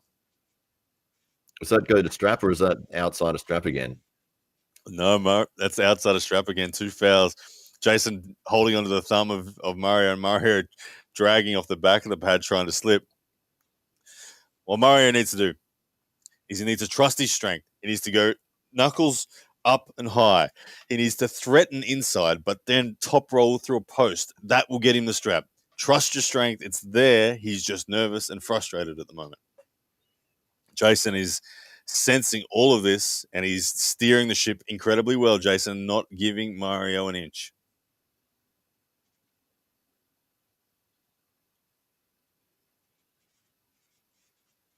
Big pronated. Oh, Mario gets the slip, but it would have been costly on him. Yes, Jason. Mario does the Devon Larratt full dump of wrist and attempted to pronate. Jason holds on, does not allow it, and then Mario flop presses and gets the slip. But that sort of fatigue through the wrist is costly. Now Mario on thin ice, 2 fouls against his name already, will go into the straps.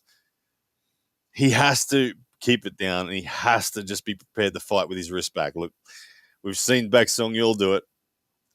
Mario Tambakis is going to have to do it right now. The last thing you want to see is a foul here from Mario. There'll be 5 fouls in a row if he does.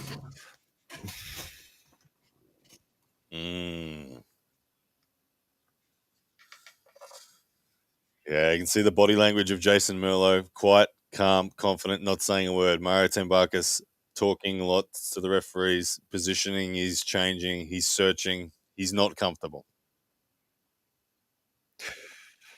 Oh.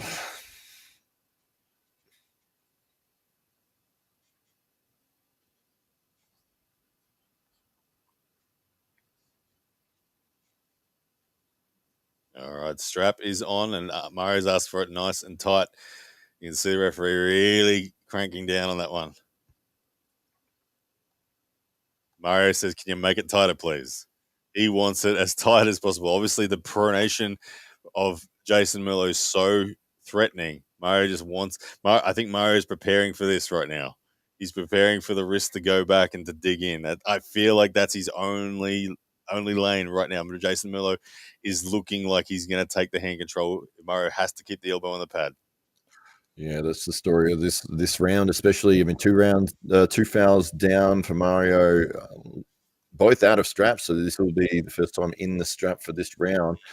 It's do or die for Mario in this round right here. What's your prediction? My feel is 70% likely elbow foul Mario off the front. I think he's going to go off the front as well. He looks like his elbow's off the front right now. Yeah, look, the referee's pushing his elbow back. Oh, he's just slid it forward again. The referee's just shoved it back in. She's giving him a warning on it.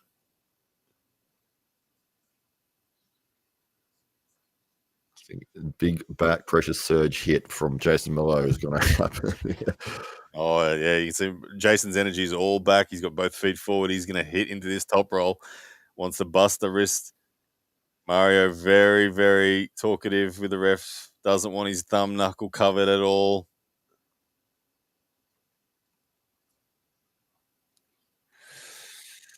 Ooh. Here we go. Got to stop from Mario. Jason getting turned into the hook. Mario, here we go. Offensive surges. He's almost there. He's got it. Mario Tambakis. All right. Yes, what a win for Mario. And scoops it in, gets the win. Well done. Wow. There you go. Like, he's just got to settle the nerves. He can do it. That was the hard side. That was buckle side. You can see Jason got the start away. Jason, really good position, but that trust of his shoulder, that trust of his hand, trust of the supination comes through for him, and the side pressure's there. Once it's in, Mario's clearly got the advantage with the side pressure. If you haven't listened to Ryan Bowen call a match before, you nailed it exactly on what needed to happen right there, and that's what we saw. So the technical analysis from you, mate, you got it 100% spot on. Mario almost losing his hand, but holding on with enough that he was able to use some side pressure, drag, and get through. I was surprised Jason didn't foul to try to get a restart of his own there. I mean, he has 3 of them. Yeah. Well, Jason will do all those things. I think now, like under the heat of that moment, I guess he just was still doing everything he could to try to win that moment. You can see as a smile returns to Mario Tambakis' face. Obviously, he was really backed himself into a corner there with all those fouls. As you said, Matt, 5 fouls in a row from Mario Tambakis almost had him losing 2 rounds in a row. But he's up 2-1 now. Jason Merlo now has to win everything from here if he's to take this victory. Jason Merlo, he did this against Tom Holland. He won 3-2 after being down 2-1. Can he do it against Mario Tambakis? It's going to take for Jason Merlo, it's going to just take some sustained aggression and some pops in that top roll. Maybe be prepared to go defensive top roll instead of going all out offense. Jason Merlo half offense, and then be really ready to defensively top roll. Because at the moment it hasn't been like that. It's been he goes all out, Mario scoops it in, and then there's no defense left for Jason. Yeah, Mario's got to get to the strap too, as we can see here. Mario's going to try to flop slip. Mario's setting high for a big flop dump. Yeah, I think he was talking about this with Tom Holland in the corner. He was indicating his thumb and how he was going to the direction he was going to be moving with. There's the win. Is that a flop press win from Mario Tambakis? Oh my God, that's a victory. Well done, Mario Tambakis winning over Jason Merlo 3-1 with a press to finish with. He wasn't even trying to pin him. He was just trying to slip him, and he's pinned him in the process. I think Jason held on to him. Well, yeah, it just happened so quickly that Jason did hold on too long. And as we see the replay here, Mario was just purely hunting a slip. But Mario has flash flopped Jason Merlo round number 4. Let's have a look at this replay. I want to see it again. I think we're going to get it in real time. Watch the speed here. Oh, was that a pin? Was it a pin? Oh, it looked like Mario's hand hit, but Jason's didn't. Okay, I think they're gonna replay that. I don't think it was a pin. It didn't look like a pin to me either. It looked like Mario's wrist hit. All right. It's not over, ladies and gentlemen. There's no way that was a pin. There's no way that was a pin. That was like me against Matteo Rangi at AWE Grand Prix. There's no way that was a pin. Wow. Seeing that the second time, definitely not a pin. Sorry, yeah, you go. Oh, no, I was just reading this comment, but I don't think it's related to the match, so might get to that afterwards. But yeah, definitely that replay was telling. In the moment, I thought it was a pin, but looking back at it, it definitely looked like Mario's wrist hit, and Jason's was still like above the pin. Yeah, Mario was pronated, and Jason was pronated, and my eyes didn't catch it the first time, but the second time there, it was real time, so it wasn't slowed. It certainly didn't look like a pin. Was it Jason that called for a review, or was it somebody else? I think it was just the room. I think everyone was saying, check the reviews. So, yeah. Do they go to strap then, or how do they restart that if that's the restart? That's an interesting one, because it actually was never, the slip never happened. Like, it was called a pin, and then they just kind of, because it kind of bounced back up to center after the pin was called. Mario let off, and it bounced back up to center, and then they just walked away. So, I don't know what they would actually call. I think they'd have to go. If this is the replay angle that they're using, they're going to struggle. Yeah, this is the top-down view that we're looking at the moment, which is not going to help. Why are they looking at that view? Seriously, like that looks great for Mario from there, but that's the wrong angle.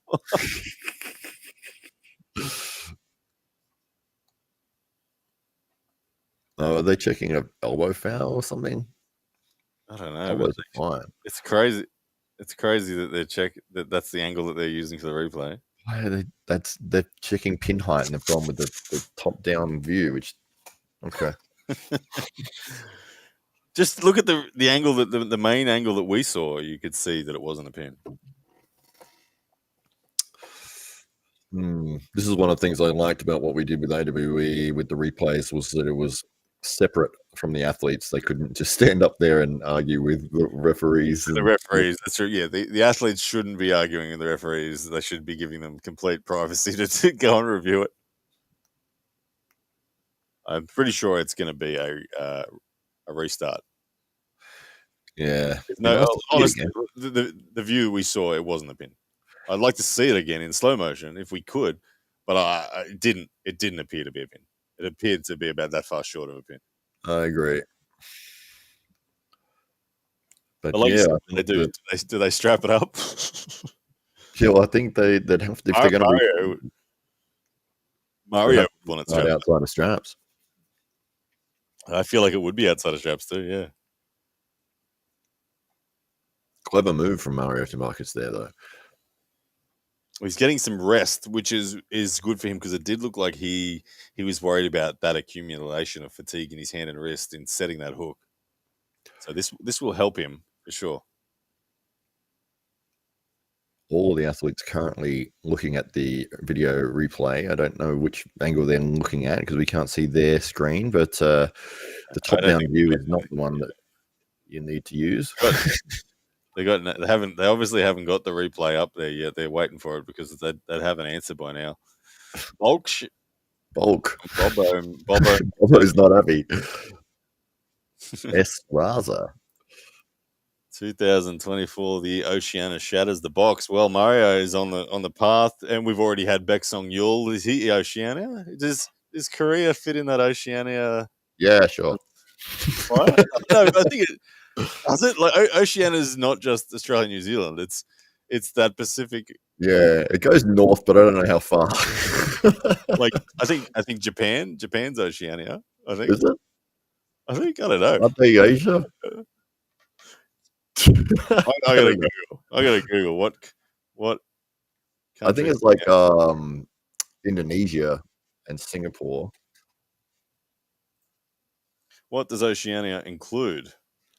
Jaime King is in the chat. Hello to you, sir. Great to see you here. Well done to Mario. Well, he hasn't officially won at this point. He's up 2-1 over Jason Merlo, and we've got some conjecture over this call. It was a flop press, which was called a pin for Mario outside of straps, but the referee is looking at the replay to see whether or not it was actually a pin. We don't believe that it was from the replay we saw, but we haven't seen a slow motion replay. We just saw one full speed replay, but it did not look like a pin to us. Yeah.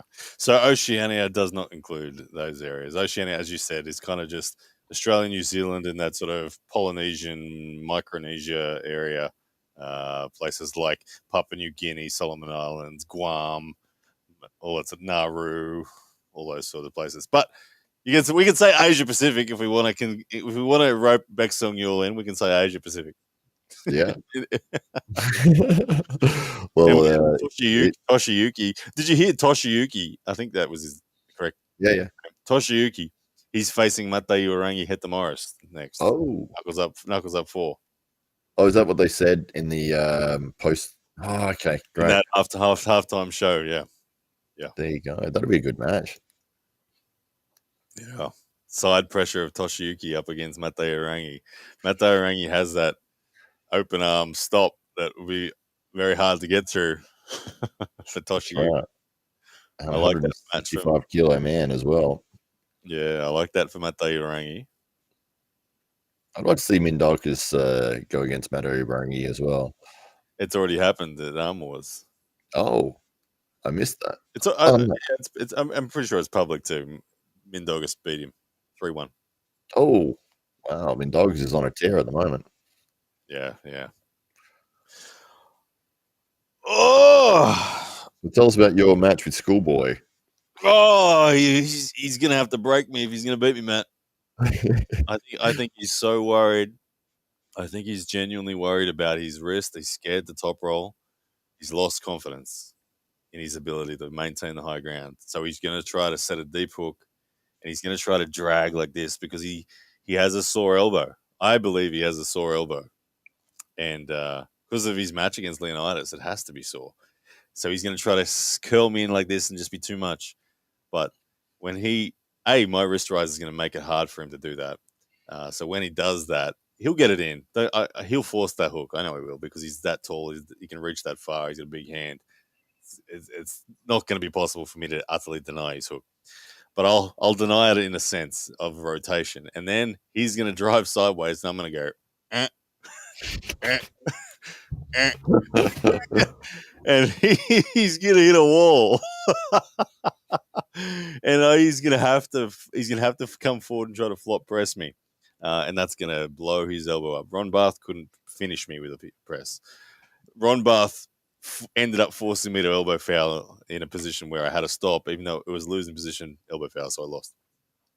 I don't think he can do that. I don't think he has the elbow that Ron Barth has. I think that he'll test, he'll fail, he'll back off. I'll climb. I'll take his wrist. I'll press him. If you get to a dominant position, are you going to start talking trash? Yeah, I'm going to tell him to look at his brother.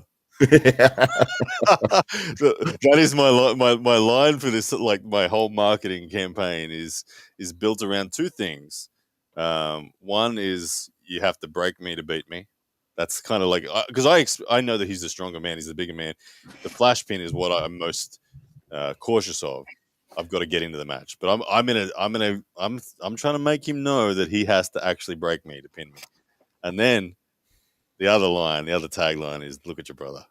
Just look at your brother. Look at your brother. Because at the moment he does, it's over. He's never won a match when he looks at his brother. You should just get cardboard cutouts of his brother and put them around all over the place. Just look at your brother. Just look at your brother. Like I said, I'm gonna build all this mental pressure onto him, even in the press conference. This is where I'm gonna go. I'm gonna tell him it's okay to just look at your brother. You know, I know you're gonna feel this urge constantly. Here we go. They're explaining the call.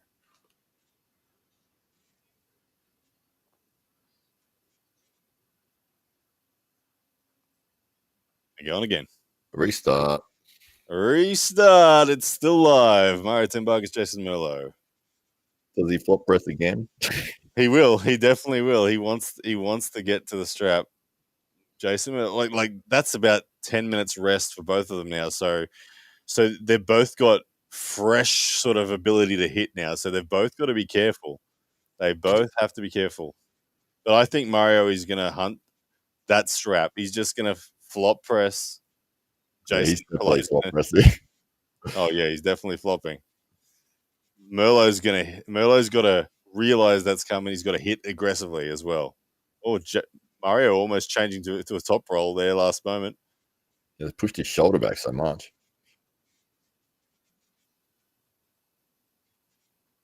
Here we go. Mario just saying, just say go. Shoulder keeps creeping in.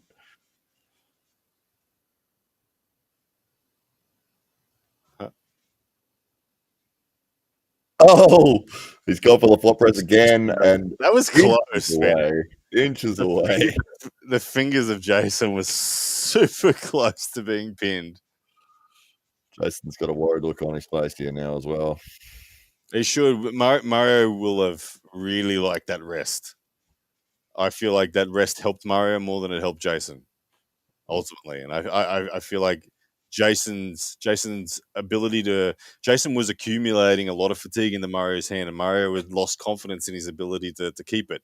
Right now, I feel like Mario is back full of confidence. Like you can see just by his energy, he's looking to dictate terms. Engen's not happy. He's not happy at all. No, he says it was utterly ridiculous that it took 10 minutes. Well, with technology, sometimes it's maybe something went wrong with their video replay. Well, there's a lot of things that can go wrong, but at least they got there in the end. Bobbo McTurd, I want to explain why it's not a slip in a losing position to you. Okay, when you are pronated, you have hand control. There is no such thing as a losing position. Okay, it doesn't exist. You can slip 1 millimeter above the pad. If you're pronated and your opponent's dumping underneath you, it's not a losing position. About to get the start. Here we go. Mario flop pressing off the go, but Jason survives it. And here we go. This is what we said would happen. Wrist back from Mario. Here comes the side pressure as he tries to get that elbow. down pressure in. And there it is. Oh, he's got it. Mario's got the win. 3-1. This time doing it in brutal fashion as Jason takes the wrist. Well, Mario went for it. He actually gave the wrist off the go.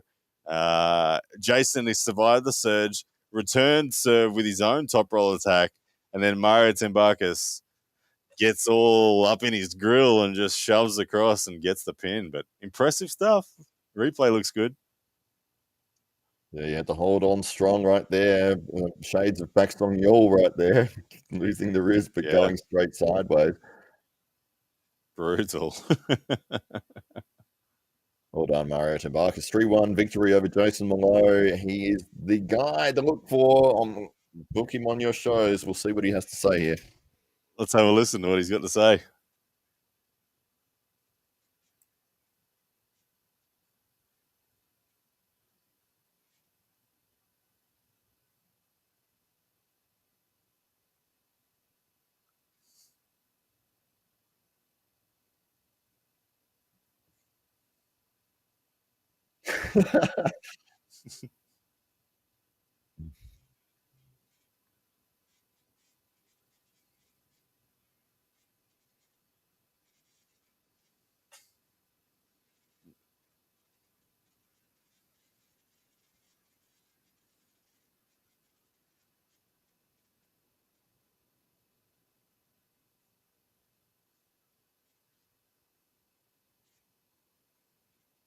Oh, he's pulling Plemen Dimitrov. It knuckles up 4. Wow, that's awesome. The big news there. The winner of this obviously had Plemen. Wow, that's cool.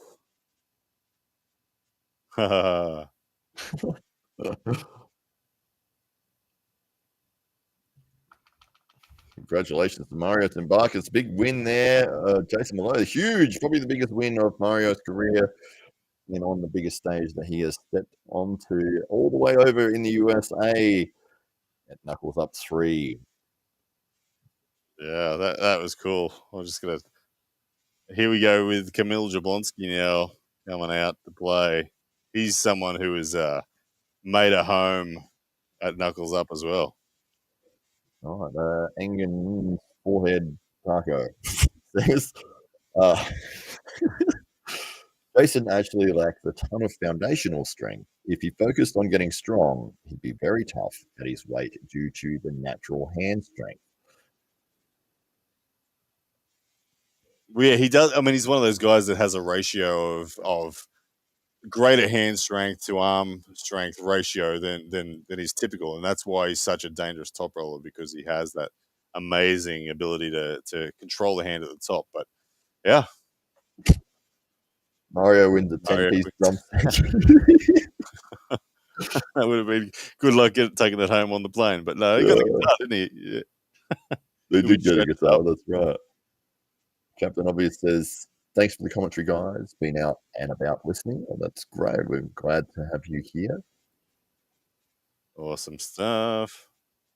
Palin says, damn, I would have loved to have seen Merlo versus Platinum. We will see Mario.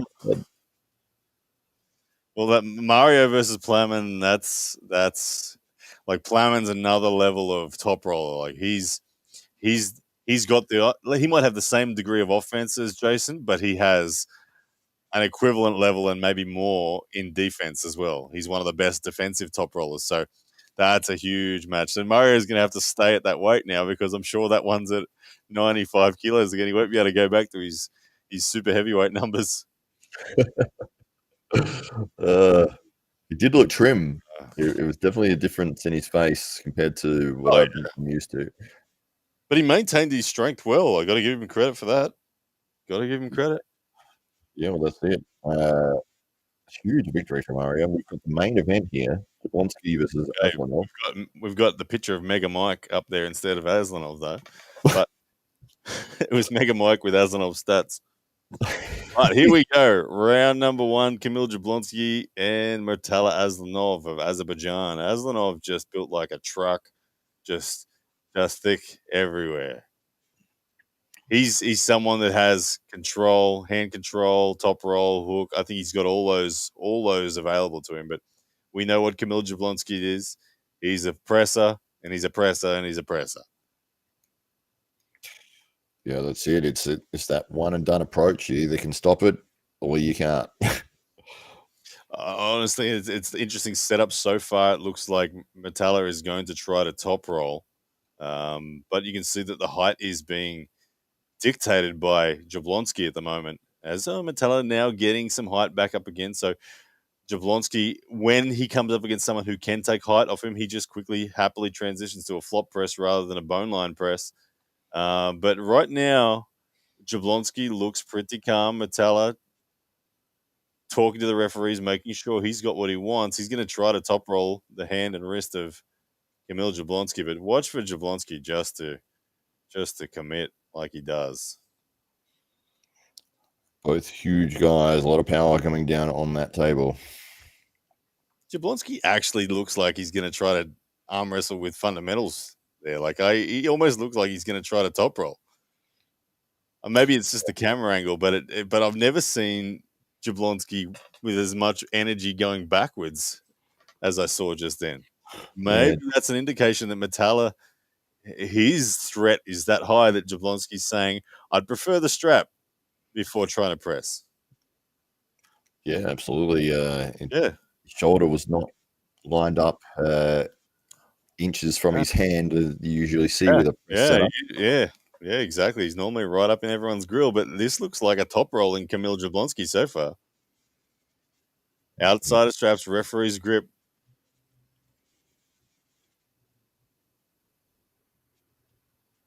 And we're about to get the start here. They're just getting the webbing height lined up. Both these ladies doing a tremendous job of refereeing today.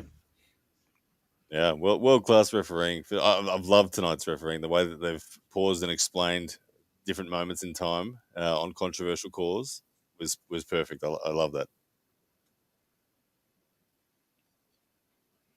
A lot of communication with the athletes. It's very... Yeah. Kamil, Aslanov saying, don't let him have center for free, please. Make sure. So I think Azerbaijan here, Mirtaleh Aslanov is scaring Kamil. I mean, before the first go, it's a lot of unknowns, but I feel like the static pressure from Mirtaleh is causing Jablonski to just be very cautious at the moment. Jablonski's going to dump that wrist. He's coming in for the flop. No, Aslanov with the pin, round one. There you go. Look, we just saw Kamil Jablonski in total disarray. He didn't know where he was going. He was thinking, do I top roll? He then half-heartedly pressed, and then he went to a hook, and then he got ripped open. Yeah, you're exactly right. There was like 4 different movements, directions he tried there in like a quarter of a second. He tried to go forwards, backwards, sideways, lost his wrist, tried to go under, ended up getting pinned. So he needs to commit to one or the other if you're going to go forwards. Well, what I ask myself, why did we just see that from Kamil Jablonski? Like, and what I mean by that is, why was he so afraid of doing his usual thing, i.e., just pressing, nothing but pressing? That's Is there an injury that we don't know about? Is there something going on with his elbow that he wasn't comfortable coming forward, or was Aslanov sending enough signals through static pressure that he just didn't want to do it? Look, now he looks like he's going to press. Now he's flop pressing and doing nothing but flop pressing right now. This is what I expected from Kamil, just pure flop press. But now Aslanov has the ability to grip him a little low and say, guess what? You come forward with your shoulder, I'm going to punch like this sideways, bump you out of your shoulder. Here we go. He's so under with his grip. Oh. Okay, elbow foul on Aslanov there off the back of the pad. It happened so fast, isn't it? And you know, when you're a top roller and someone comes at you like that, like that was not an intentional foul by any stretch from Mirtaleh. It's just as you're going sideways and this guy transitions from loaded back pressures to just coming forward, you have like this inch of movement that you didn't even account for in your brain. Yeah, Jablonski looking same setup again. It's out of straps. Yeah, and this is what we expected from Jablonski, was just the all-out press. It was odd seeing him in that first round. He looked fish out of water. Didn't know what he was doing. Absolutely, yeah. It was 4 different techniques, and none of them committed to at all. Yeah, exactly. All right, we are in the ref script now. It is 1-0. Mirtaleh Aslanov, your leader so far. Kamil Jablonski committing now to the flop press, and Mirtaleh Aslanov on 1 foul. Aslanov, though, looking very calm, confident. So far, no chinks in his armor at all. It is at the moment Kamil Jablonski searching for some sunlight or a hope. And as we expected from Kamil, he's now fully committed to the press. He's going to look to the flop press, get into the straps. Mirtaleh Aslanov, though, unafraid so far. Happy to just rumble with it.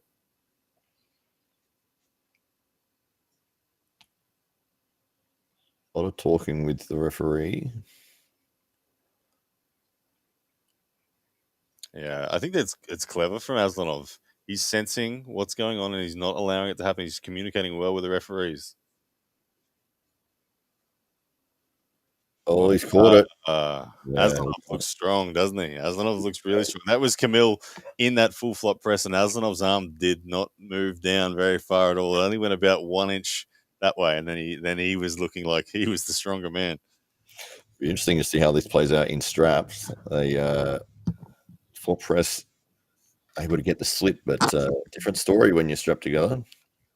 Yeah, well, like usually we do get an indication outside of straps as to where the balance of power will be, and it did appear that Aslanov had enough strength then to withstand a fully committed shoulder press from Jablonski. But look, Kamil is, I think you have to give him credit as one of the genuine best pressers in the world. And I think he has a lot more follow through in his offense than people expect. So even though Mirtaleh looked good then, I'm still not confident that Jablonski can't just push straight through him. So we're gonna find out. But at the moment, it's Mirtaleh Aslanov looking very good.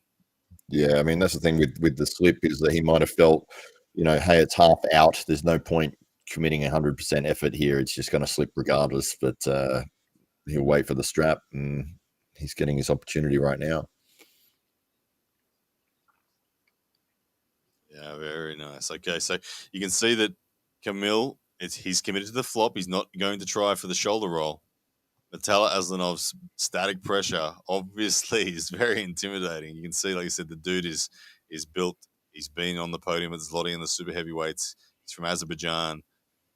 He crushed Australia's Ryan Scott maybe 5-6 years ago. I do recall that one. They had a super match in Malaysia, and it was horribly one-sided. Wow, he's an enormous man. All right, here we go. This is the moment of truth for Kamil Jablonski. Can he get into this match? I feel like Kamil needs to be brave here. I feel like he's truly at his limits against Mirtaleh Aslanov. But this moment will tell us the truth. Referee's grip, fingers being closed. Mirtaleh is way in control of hand. You can see how much I love Mirtaleh's setup. Look, Mirtaleh's dominating here, but he's also got his wrist low and forward. So you can see there's no room for the flop. He's cut off that flop. Like, biomechanically, where's Kamil even going? Like, he's saying to Kamil, you can't flop me. You have to come in arm on arm with me. You have to actually try to have the shoulder roll me. He's closing the door to the flop press by being very vertical. Love the setup here from Mirtaleh Aslanov as they're resetting again in the ref's grip. To see if Kamil can make the adjustment. But right now, he just looks like he's out of position.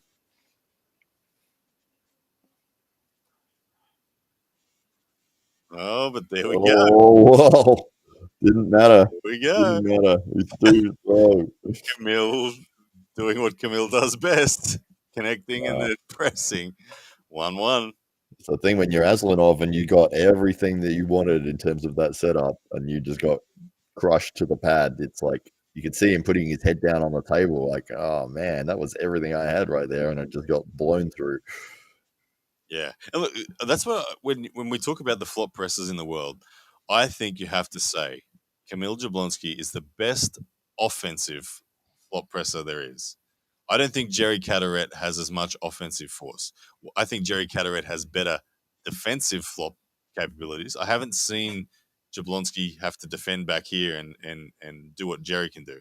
But for single drive force, Jablonski's flop press is phenomenal. No one seems to slow it down. Well, yeah, you would have thought that Aslanov had all the tools right then and there to be able to do it. Perfect setup. He timed it well with the start, and he just got driven straight down. Yeah, he did. Look, Kamil, it's always interesting when someone has taken an approach to arm wrestling where they've gone all in on one of the extreme movements of the sport, and Kamil has done that. He's said goodbye to everything else there is in arm wrestling and just said, I'm just going to be the best at this one move. And it forces their opponents to really have to think about how to counter this and prevent him from doing it, because it's so extreme that it's hard to stop him getting access to it. And once in, he's incredibly strong. Yeah. Giant of a man as well. I mean, going up against that would be bloody intimidating. Getting the slip and round 3 goes to the straps there. Much more confident looking Kamil Jablonski now. There was no nerves in that setup. He just set up, hit the flop press straight off the go. And I'm kind of interested to see what he was trying to do in that first round. Yeah, I'd love to know. It looked like he was so unsure, and like you said, it was like there might have been an injury or something. But all of a sudden, now it looks like Kamil Jablonski's back. Like it's like this is what we expected from Kamil, just wrecking ball side pressure through the form of a press, and he looks like he's in cruise control now. But it's now Aslanov that has to come up with something different to find a stop, and I'm not sure what that is right now. Aslanov, if he gets the pronation, that's not going to be enough. He has to get center, a little bit of side pressure, a little bit of his own shoulder commitment. But shoulder committing against Kamil is incredibly scary because he just has more of that than anyone. Yeah, it's not an easy task. It's like just push you in the middle against him. And you're like, have you seen the size of him? Exactly. So 1-1 here. Kamil looking very confident. Yeah, here we go in the straps. What's Aslanov going to do?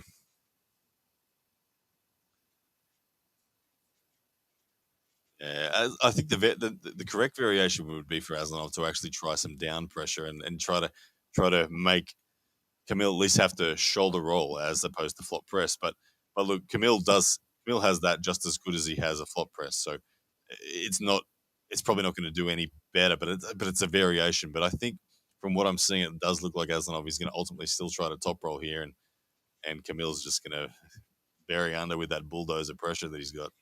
Yeah, it almost looks like looking at Aslanov's face that he's resigned to this. I don't see him being confident at all. It's almost like going through the motions. I think if Jablonski's weakness is hookers.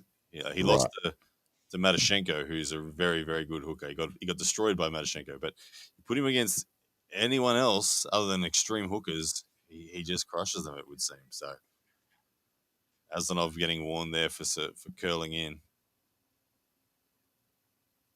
Referee's being very on top of every little micro movement that the athletes are doing. We've seen a lot of matches go through with minimal fouls, apart from Mario's match. Obviously, he had some issues keeping his elbow on the pad. But apart from that, I think pretty much every time we've had a start, we've had a completion of the round. Very few fouls throughout the matches. A lot of warnings in the setups, but we do get a fair start from what I can see.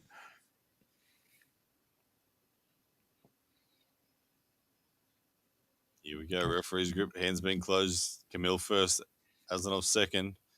They're going to foul Aslanov on that one. So, yeah. Early start. Very early start. Kamil looks so relaxed now. They take the strap off. They're going to do it again. Why are they taking this? Well, Matt. Why do they do that? They have to restrap because of a foul? They're already in the strap. Just do it again. Yeah. Painful. Don't they know how sore my ears are?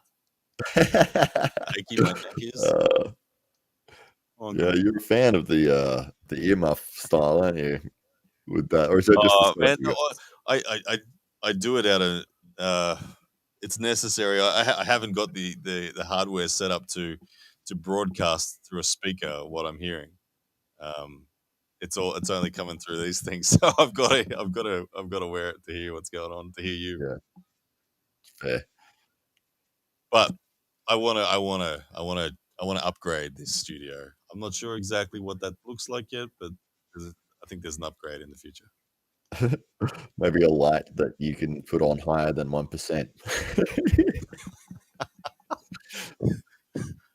I've got a sweat going on too. It's literally melting me. Yeah, that's it. It's a Sunday morning here in Australia. It's probably 10:45 a.m. for you. It's 10:15 for me. Oh, happy Mother's Mother's Day. Day to all the mothers watching. My mum might be watching this, actually. Happy Mother's Day, Mum. Love you. I'll give you a call after this. Is Mother's Day in the US the same as in Australia, or is it different? I don't know. I'm not sure. I don't think it is because I was when I was living in Canada. And hang on, we're about to get a start. I'll tell this after. There we go. We got a stop from Mirtaleh Aslanov. Elbow up the front. Foul on Kamil. There we go. There we go. There's some hope there. That was a good triangulated top roll defense where his bicep was actually holding up and it didn't look like it was in trouble. And Kamil stayed and was committed. I didn't see it, but referees called an elbow foul on Kamil. So that's something. That was good. Powerful. I mean, that's the lane he's going to take if he's going to defend against it. Yeah. Hey, what do you think about Mario Tambakis up against Plamen Dimitrov? Oh, it's exciting. You saw Plamen at Arm Gods. Yes. He pulled left arm against the Romanian guy. I can't think of his name. Having a blank. Anyway, you saw Plamen. He was very impressive. Very impressive. He's one of those guys that has been multiple WAF world champion, Zloty champion, but he's been on the out because he's from Bulgaria, and Bulgaria is in the bad books with WAF. So enemies of the sport. Yeah, he's enemy of the sport. Absolutely. I'm really happy to see him at places like Arm Gods Knuckles Up that he's getting those opportunities. And Dimitrov and Mario. That's honestly like for Mario, if he beats Plamen, oh my goodness. Like that's a big match for Mario. It's awesome. Yeah, for sure. Well, if anyone can do it, Mario Tambakis is the man.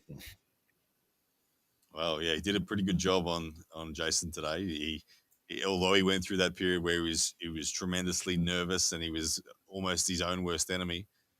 With the fouls that were going on, he ended up settling them and coming good and looking like the stronger man across the board. Yeah, absolutely. All right, here we go. Ref script in the straps. It's 1-1 at the moment. Kamil Jablonski, Mirtaleh Aslanov. Early start from Aslanov. Please don't take the strap off. Second foul. Don't take it off. No. Good. They've left. I was so worried they were going to take it off again. She was reaching for it. I was like, don't. Yeah, no, I used to live in Canada. It was Father's Day, and I rang my dad here in Australia, and I said, "Happy Father's Day," and he said, "It's not Father's Day here in Australia." I was like, "Oh." That's why I'm not sure. 24, is it Mother's Day in the USA? Well, Engen's forehead taco says that it is the same. Okay. There we go. Thank you, Engen's forehead taco. Here we go. There's the start, and Kamil Jablonski. Well, again. The call. Another foul on Kamil. He hasn't been able to get through Mirtaleh yet. Mirtaleh was very open then, but still redlining enough, and they take the strap off again. Have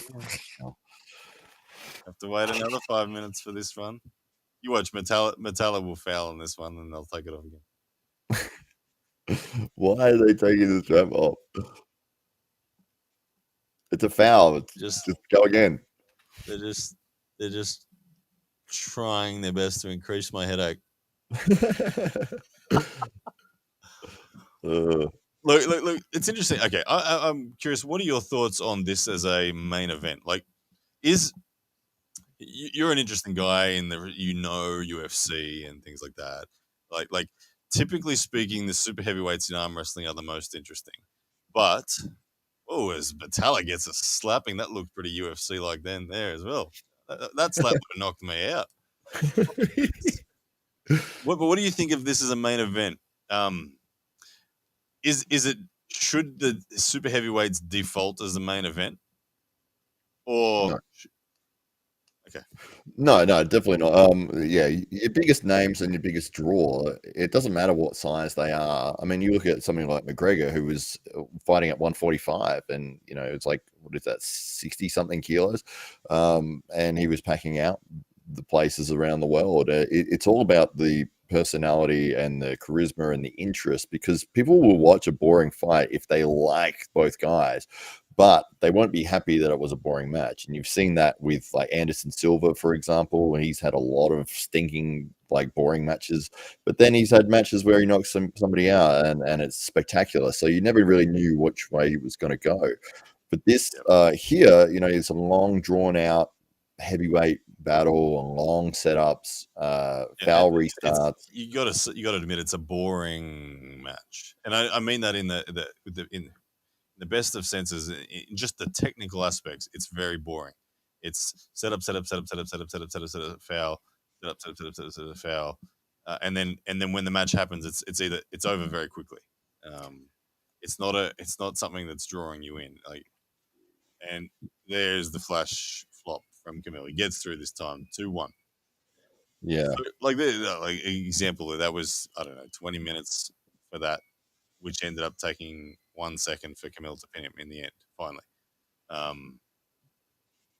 Yeah. I mean, hindsight's a wonderful thing. The main event for me on this card was Baek Yeol, Tom Holland. Me personally, that was the main event. I don't know if that would have warranted the main event for the rest of the viewers, but to me, that was the one that had me excited. So I don't know. Yeah, it's one of those things when you've got two guys in the main event that they're not English as their first language, sort of thing. They've got a style that is very explosive, but maybe it's not that interesting. You're going to have the long setups. You got guys that gas, that they take as much time as they possibly can in between rounds. They're walking back and forth, getting chalk. They get the strap taken off every foul. It is one of those things. If you're a promoter, it's like, okay, well, this match has the potential to not be very interesting, and maybe you would want to either put it as a co-main, or you wouldn't want to make this is what your whole card is about. But sometimes they go through quickly, and you never really know how it's going to play out. But unfortunately, sometimes you do get drawn out matches, which is what we're seeing here. Yeah, and Engen's forehead taco is saying, I think what you're describing is simply a fundamental issue with the sport, and it is certainly an issue with the sport in its saleability to the non-arm wrestler. If this was someone tuned in for the main event, having never seen arm wrestling before, they're not really that impressed by what they're seeing. But also, I don't know. Like I do agree with what you said in respect to. I mean, the reason why Devon Larratt sells out so well is because he has such a rich story. Everyone knows his character. Everyone knows his ups and downs, his inner thoughts. He's very engaging with the entire community, and he brings so much more to the match than just the match itself. So there are, and that, like you said, the Conor McGregor factor. He certainly did the same thing within his sport. He took control of that. Now, that's not for everyone, but I do feel that even the quiet people should be able to still aim for that in a capacity that allows them to still stay true to themselves, but they should still be regular with putting their story out there. I think that story ultimately helps more than anything. Oh yeah, absolutely, 100%. And that's the thing is say this match took place, but both guys had the ability to sell themselves and get a big audience following, and they were very charismatic. And right here, you'd have people yelling and screaming, like getting involved because of just with the setup, like because they want their guy to win, or they're very interested in what's happening. And then you get a slip, and everyone goes, "Oh!" And it's really exciting because they care about the guys that are actually pulling. Whereas when you don't really know them, you don't really know their story, it's sort of like, yeah, they're two big guys, big strong guys. But this is taking quite a long time, and I don't really know what's happening, and I don't really have a connection to either of them. That's where it can really get drawn out. So it's like, you even Schoolboy is a perfect match. You got both guys. You could both be terrible, and it would sell through the roof because. Yeah. Well, the engagement on that is doing really well. And by the way, we're about to start, and here's the victory. Kamil's cleaned it up 3-1. Winner, as we suspected would happen. It looked like it was going to be the way, but yeah, well done, Kamil. Good effort, Mirtaleh, for putting up some fight there. But yeah, like the schoolboy match has it's very easy to talk about for me. It's very easy to put a daily thing out there about what I'm thinking about and stuff like and all of that seems very natural and easy. It's not made up and the reason it's so easy is because there is a genuine long story for both of us. That's why it's so easy to do. That's right. And you look at guys like Jake Paul for a perfect example of that. You know, not a professional boxer at all, making more money than any professional boxer going around, apart from maybe Mayweather if he jumped back in the ring. But you know, the ability to get interest and draw a crowd, it's made him a multi-millionaire and got thousands and thousands of people to buy, to actually put their money on the line to pay to see him. Hope like they're probably hoping that he gets knocked out, but and Yeah. doing it multiple times successfully, you know, repeating that same storyline of, hey, I'm going to box somebody, I'm going to get in the ring and fight somebody, and just putting content out constantly, telling the story, building the interest, and people care. And because of that, they're willing to pay and they're willing to go and watch it, even though these guys, and Jake is not a professional boxer at all. You know, he's not the worst ever, but he's not of a caliber where you would be going, okay, this is something I need to go and pay for. But people are choosing to buy that over professional heavyweight matches, or you know, title matches or whatever. They would rather pay to see Jake Paul fight than pay Exactly. to see some of the best athletes go at it. Exactly. Having a look now what they're doing. They bring up Toshiyuki again. What's he doing? Oh, let's have a bonus match.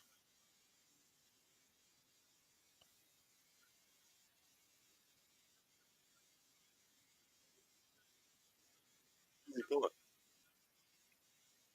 Okay, they've got a extra match. Maybe they had an injury pull out or something.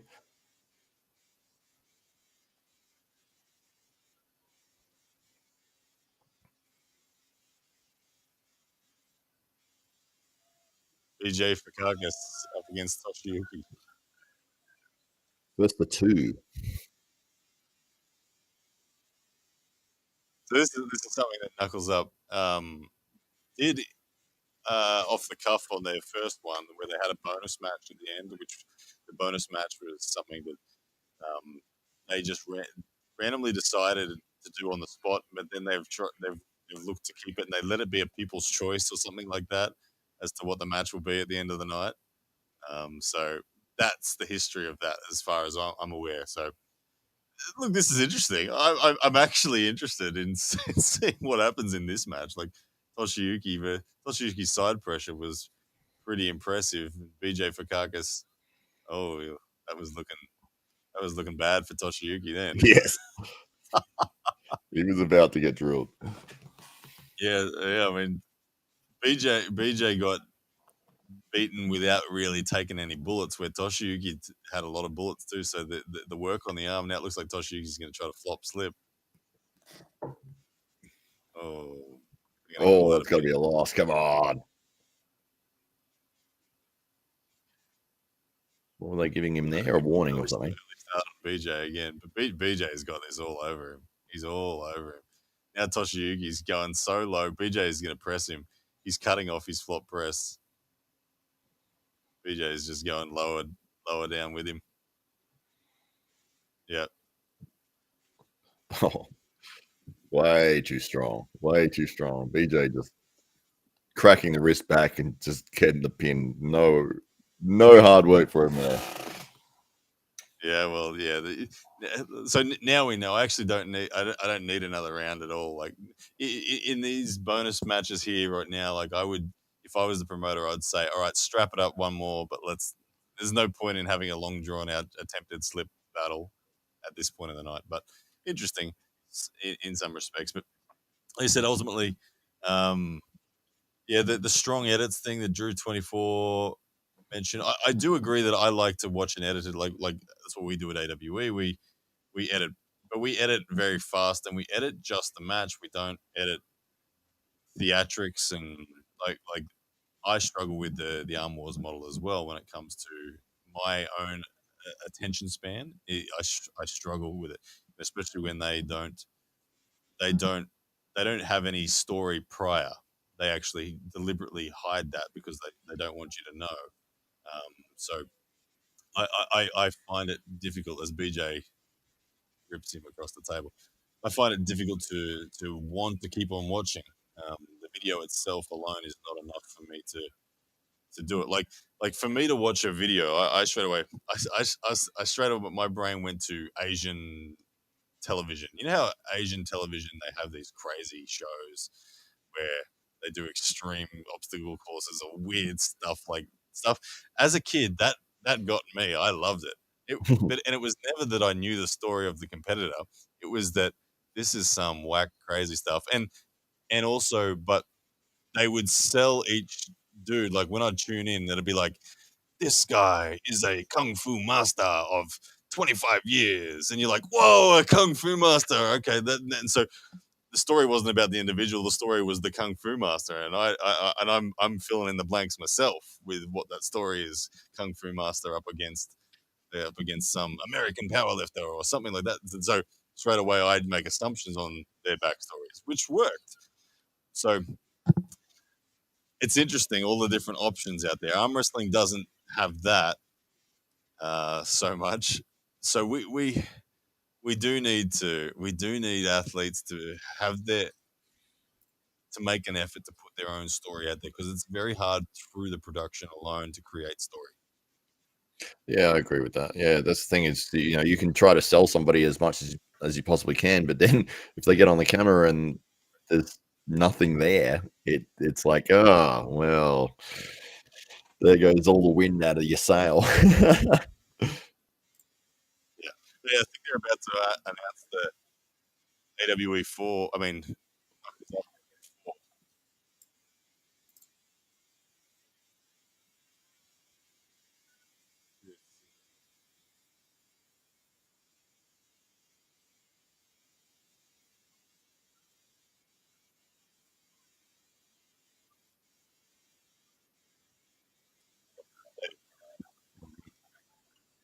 there we go. Well done, Mario. Well done, Baek Yeol. Matches of the night. To me, Baek Yeol was the most impressive of the night for me. I didn't know he was that strong. What he did to Tom Holland was impressive.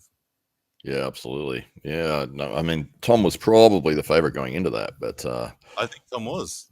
In my head, Tom was as well. But how about when they went hook on hook? When they went hook on hook, it was just like Baek Yeol smiled at him and started talking to him. I'd love to know what he actually said during those rounds when he was talking trash. Yeah, I wonder if he said it in Korean or English. I'm hoping it was like broken English. You're not strong inside. You're not strong at all. Watch as I bury your hand. I don't know. Well, should we wrap this up? Impressive stuff. But anyway, all right, man. We might wrap it up, eh? Yeah, it's awesome, man. Well, thank you so much for coming on the channel, man. It's a absolute privilege to have you here, and expert commentary as always. And we will see you in your next matchup with Schoolboy at King of the Table 11, which is June 11th. Is that right? June 1st. Very close. June 1st. Less than 3 weeks away. It is, man. It's going to be super exciting. So yeah, can't wait to see that. Look at his brother. Just remember that.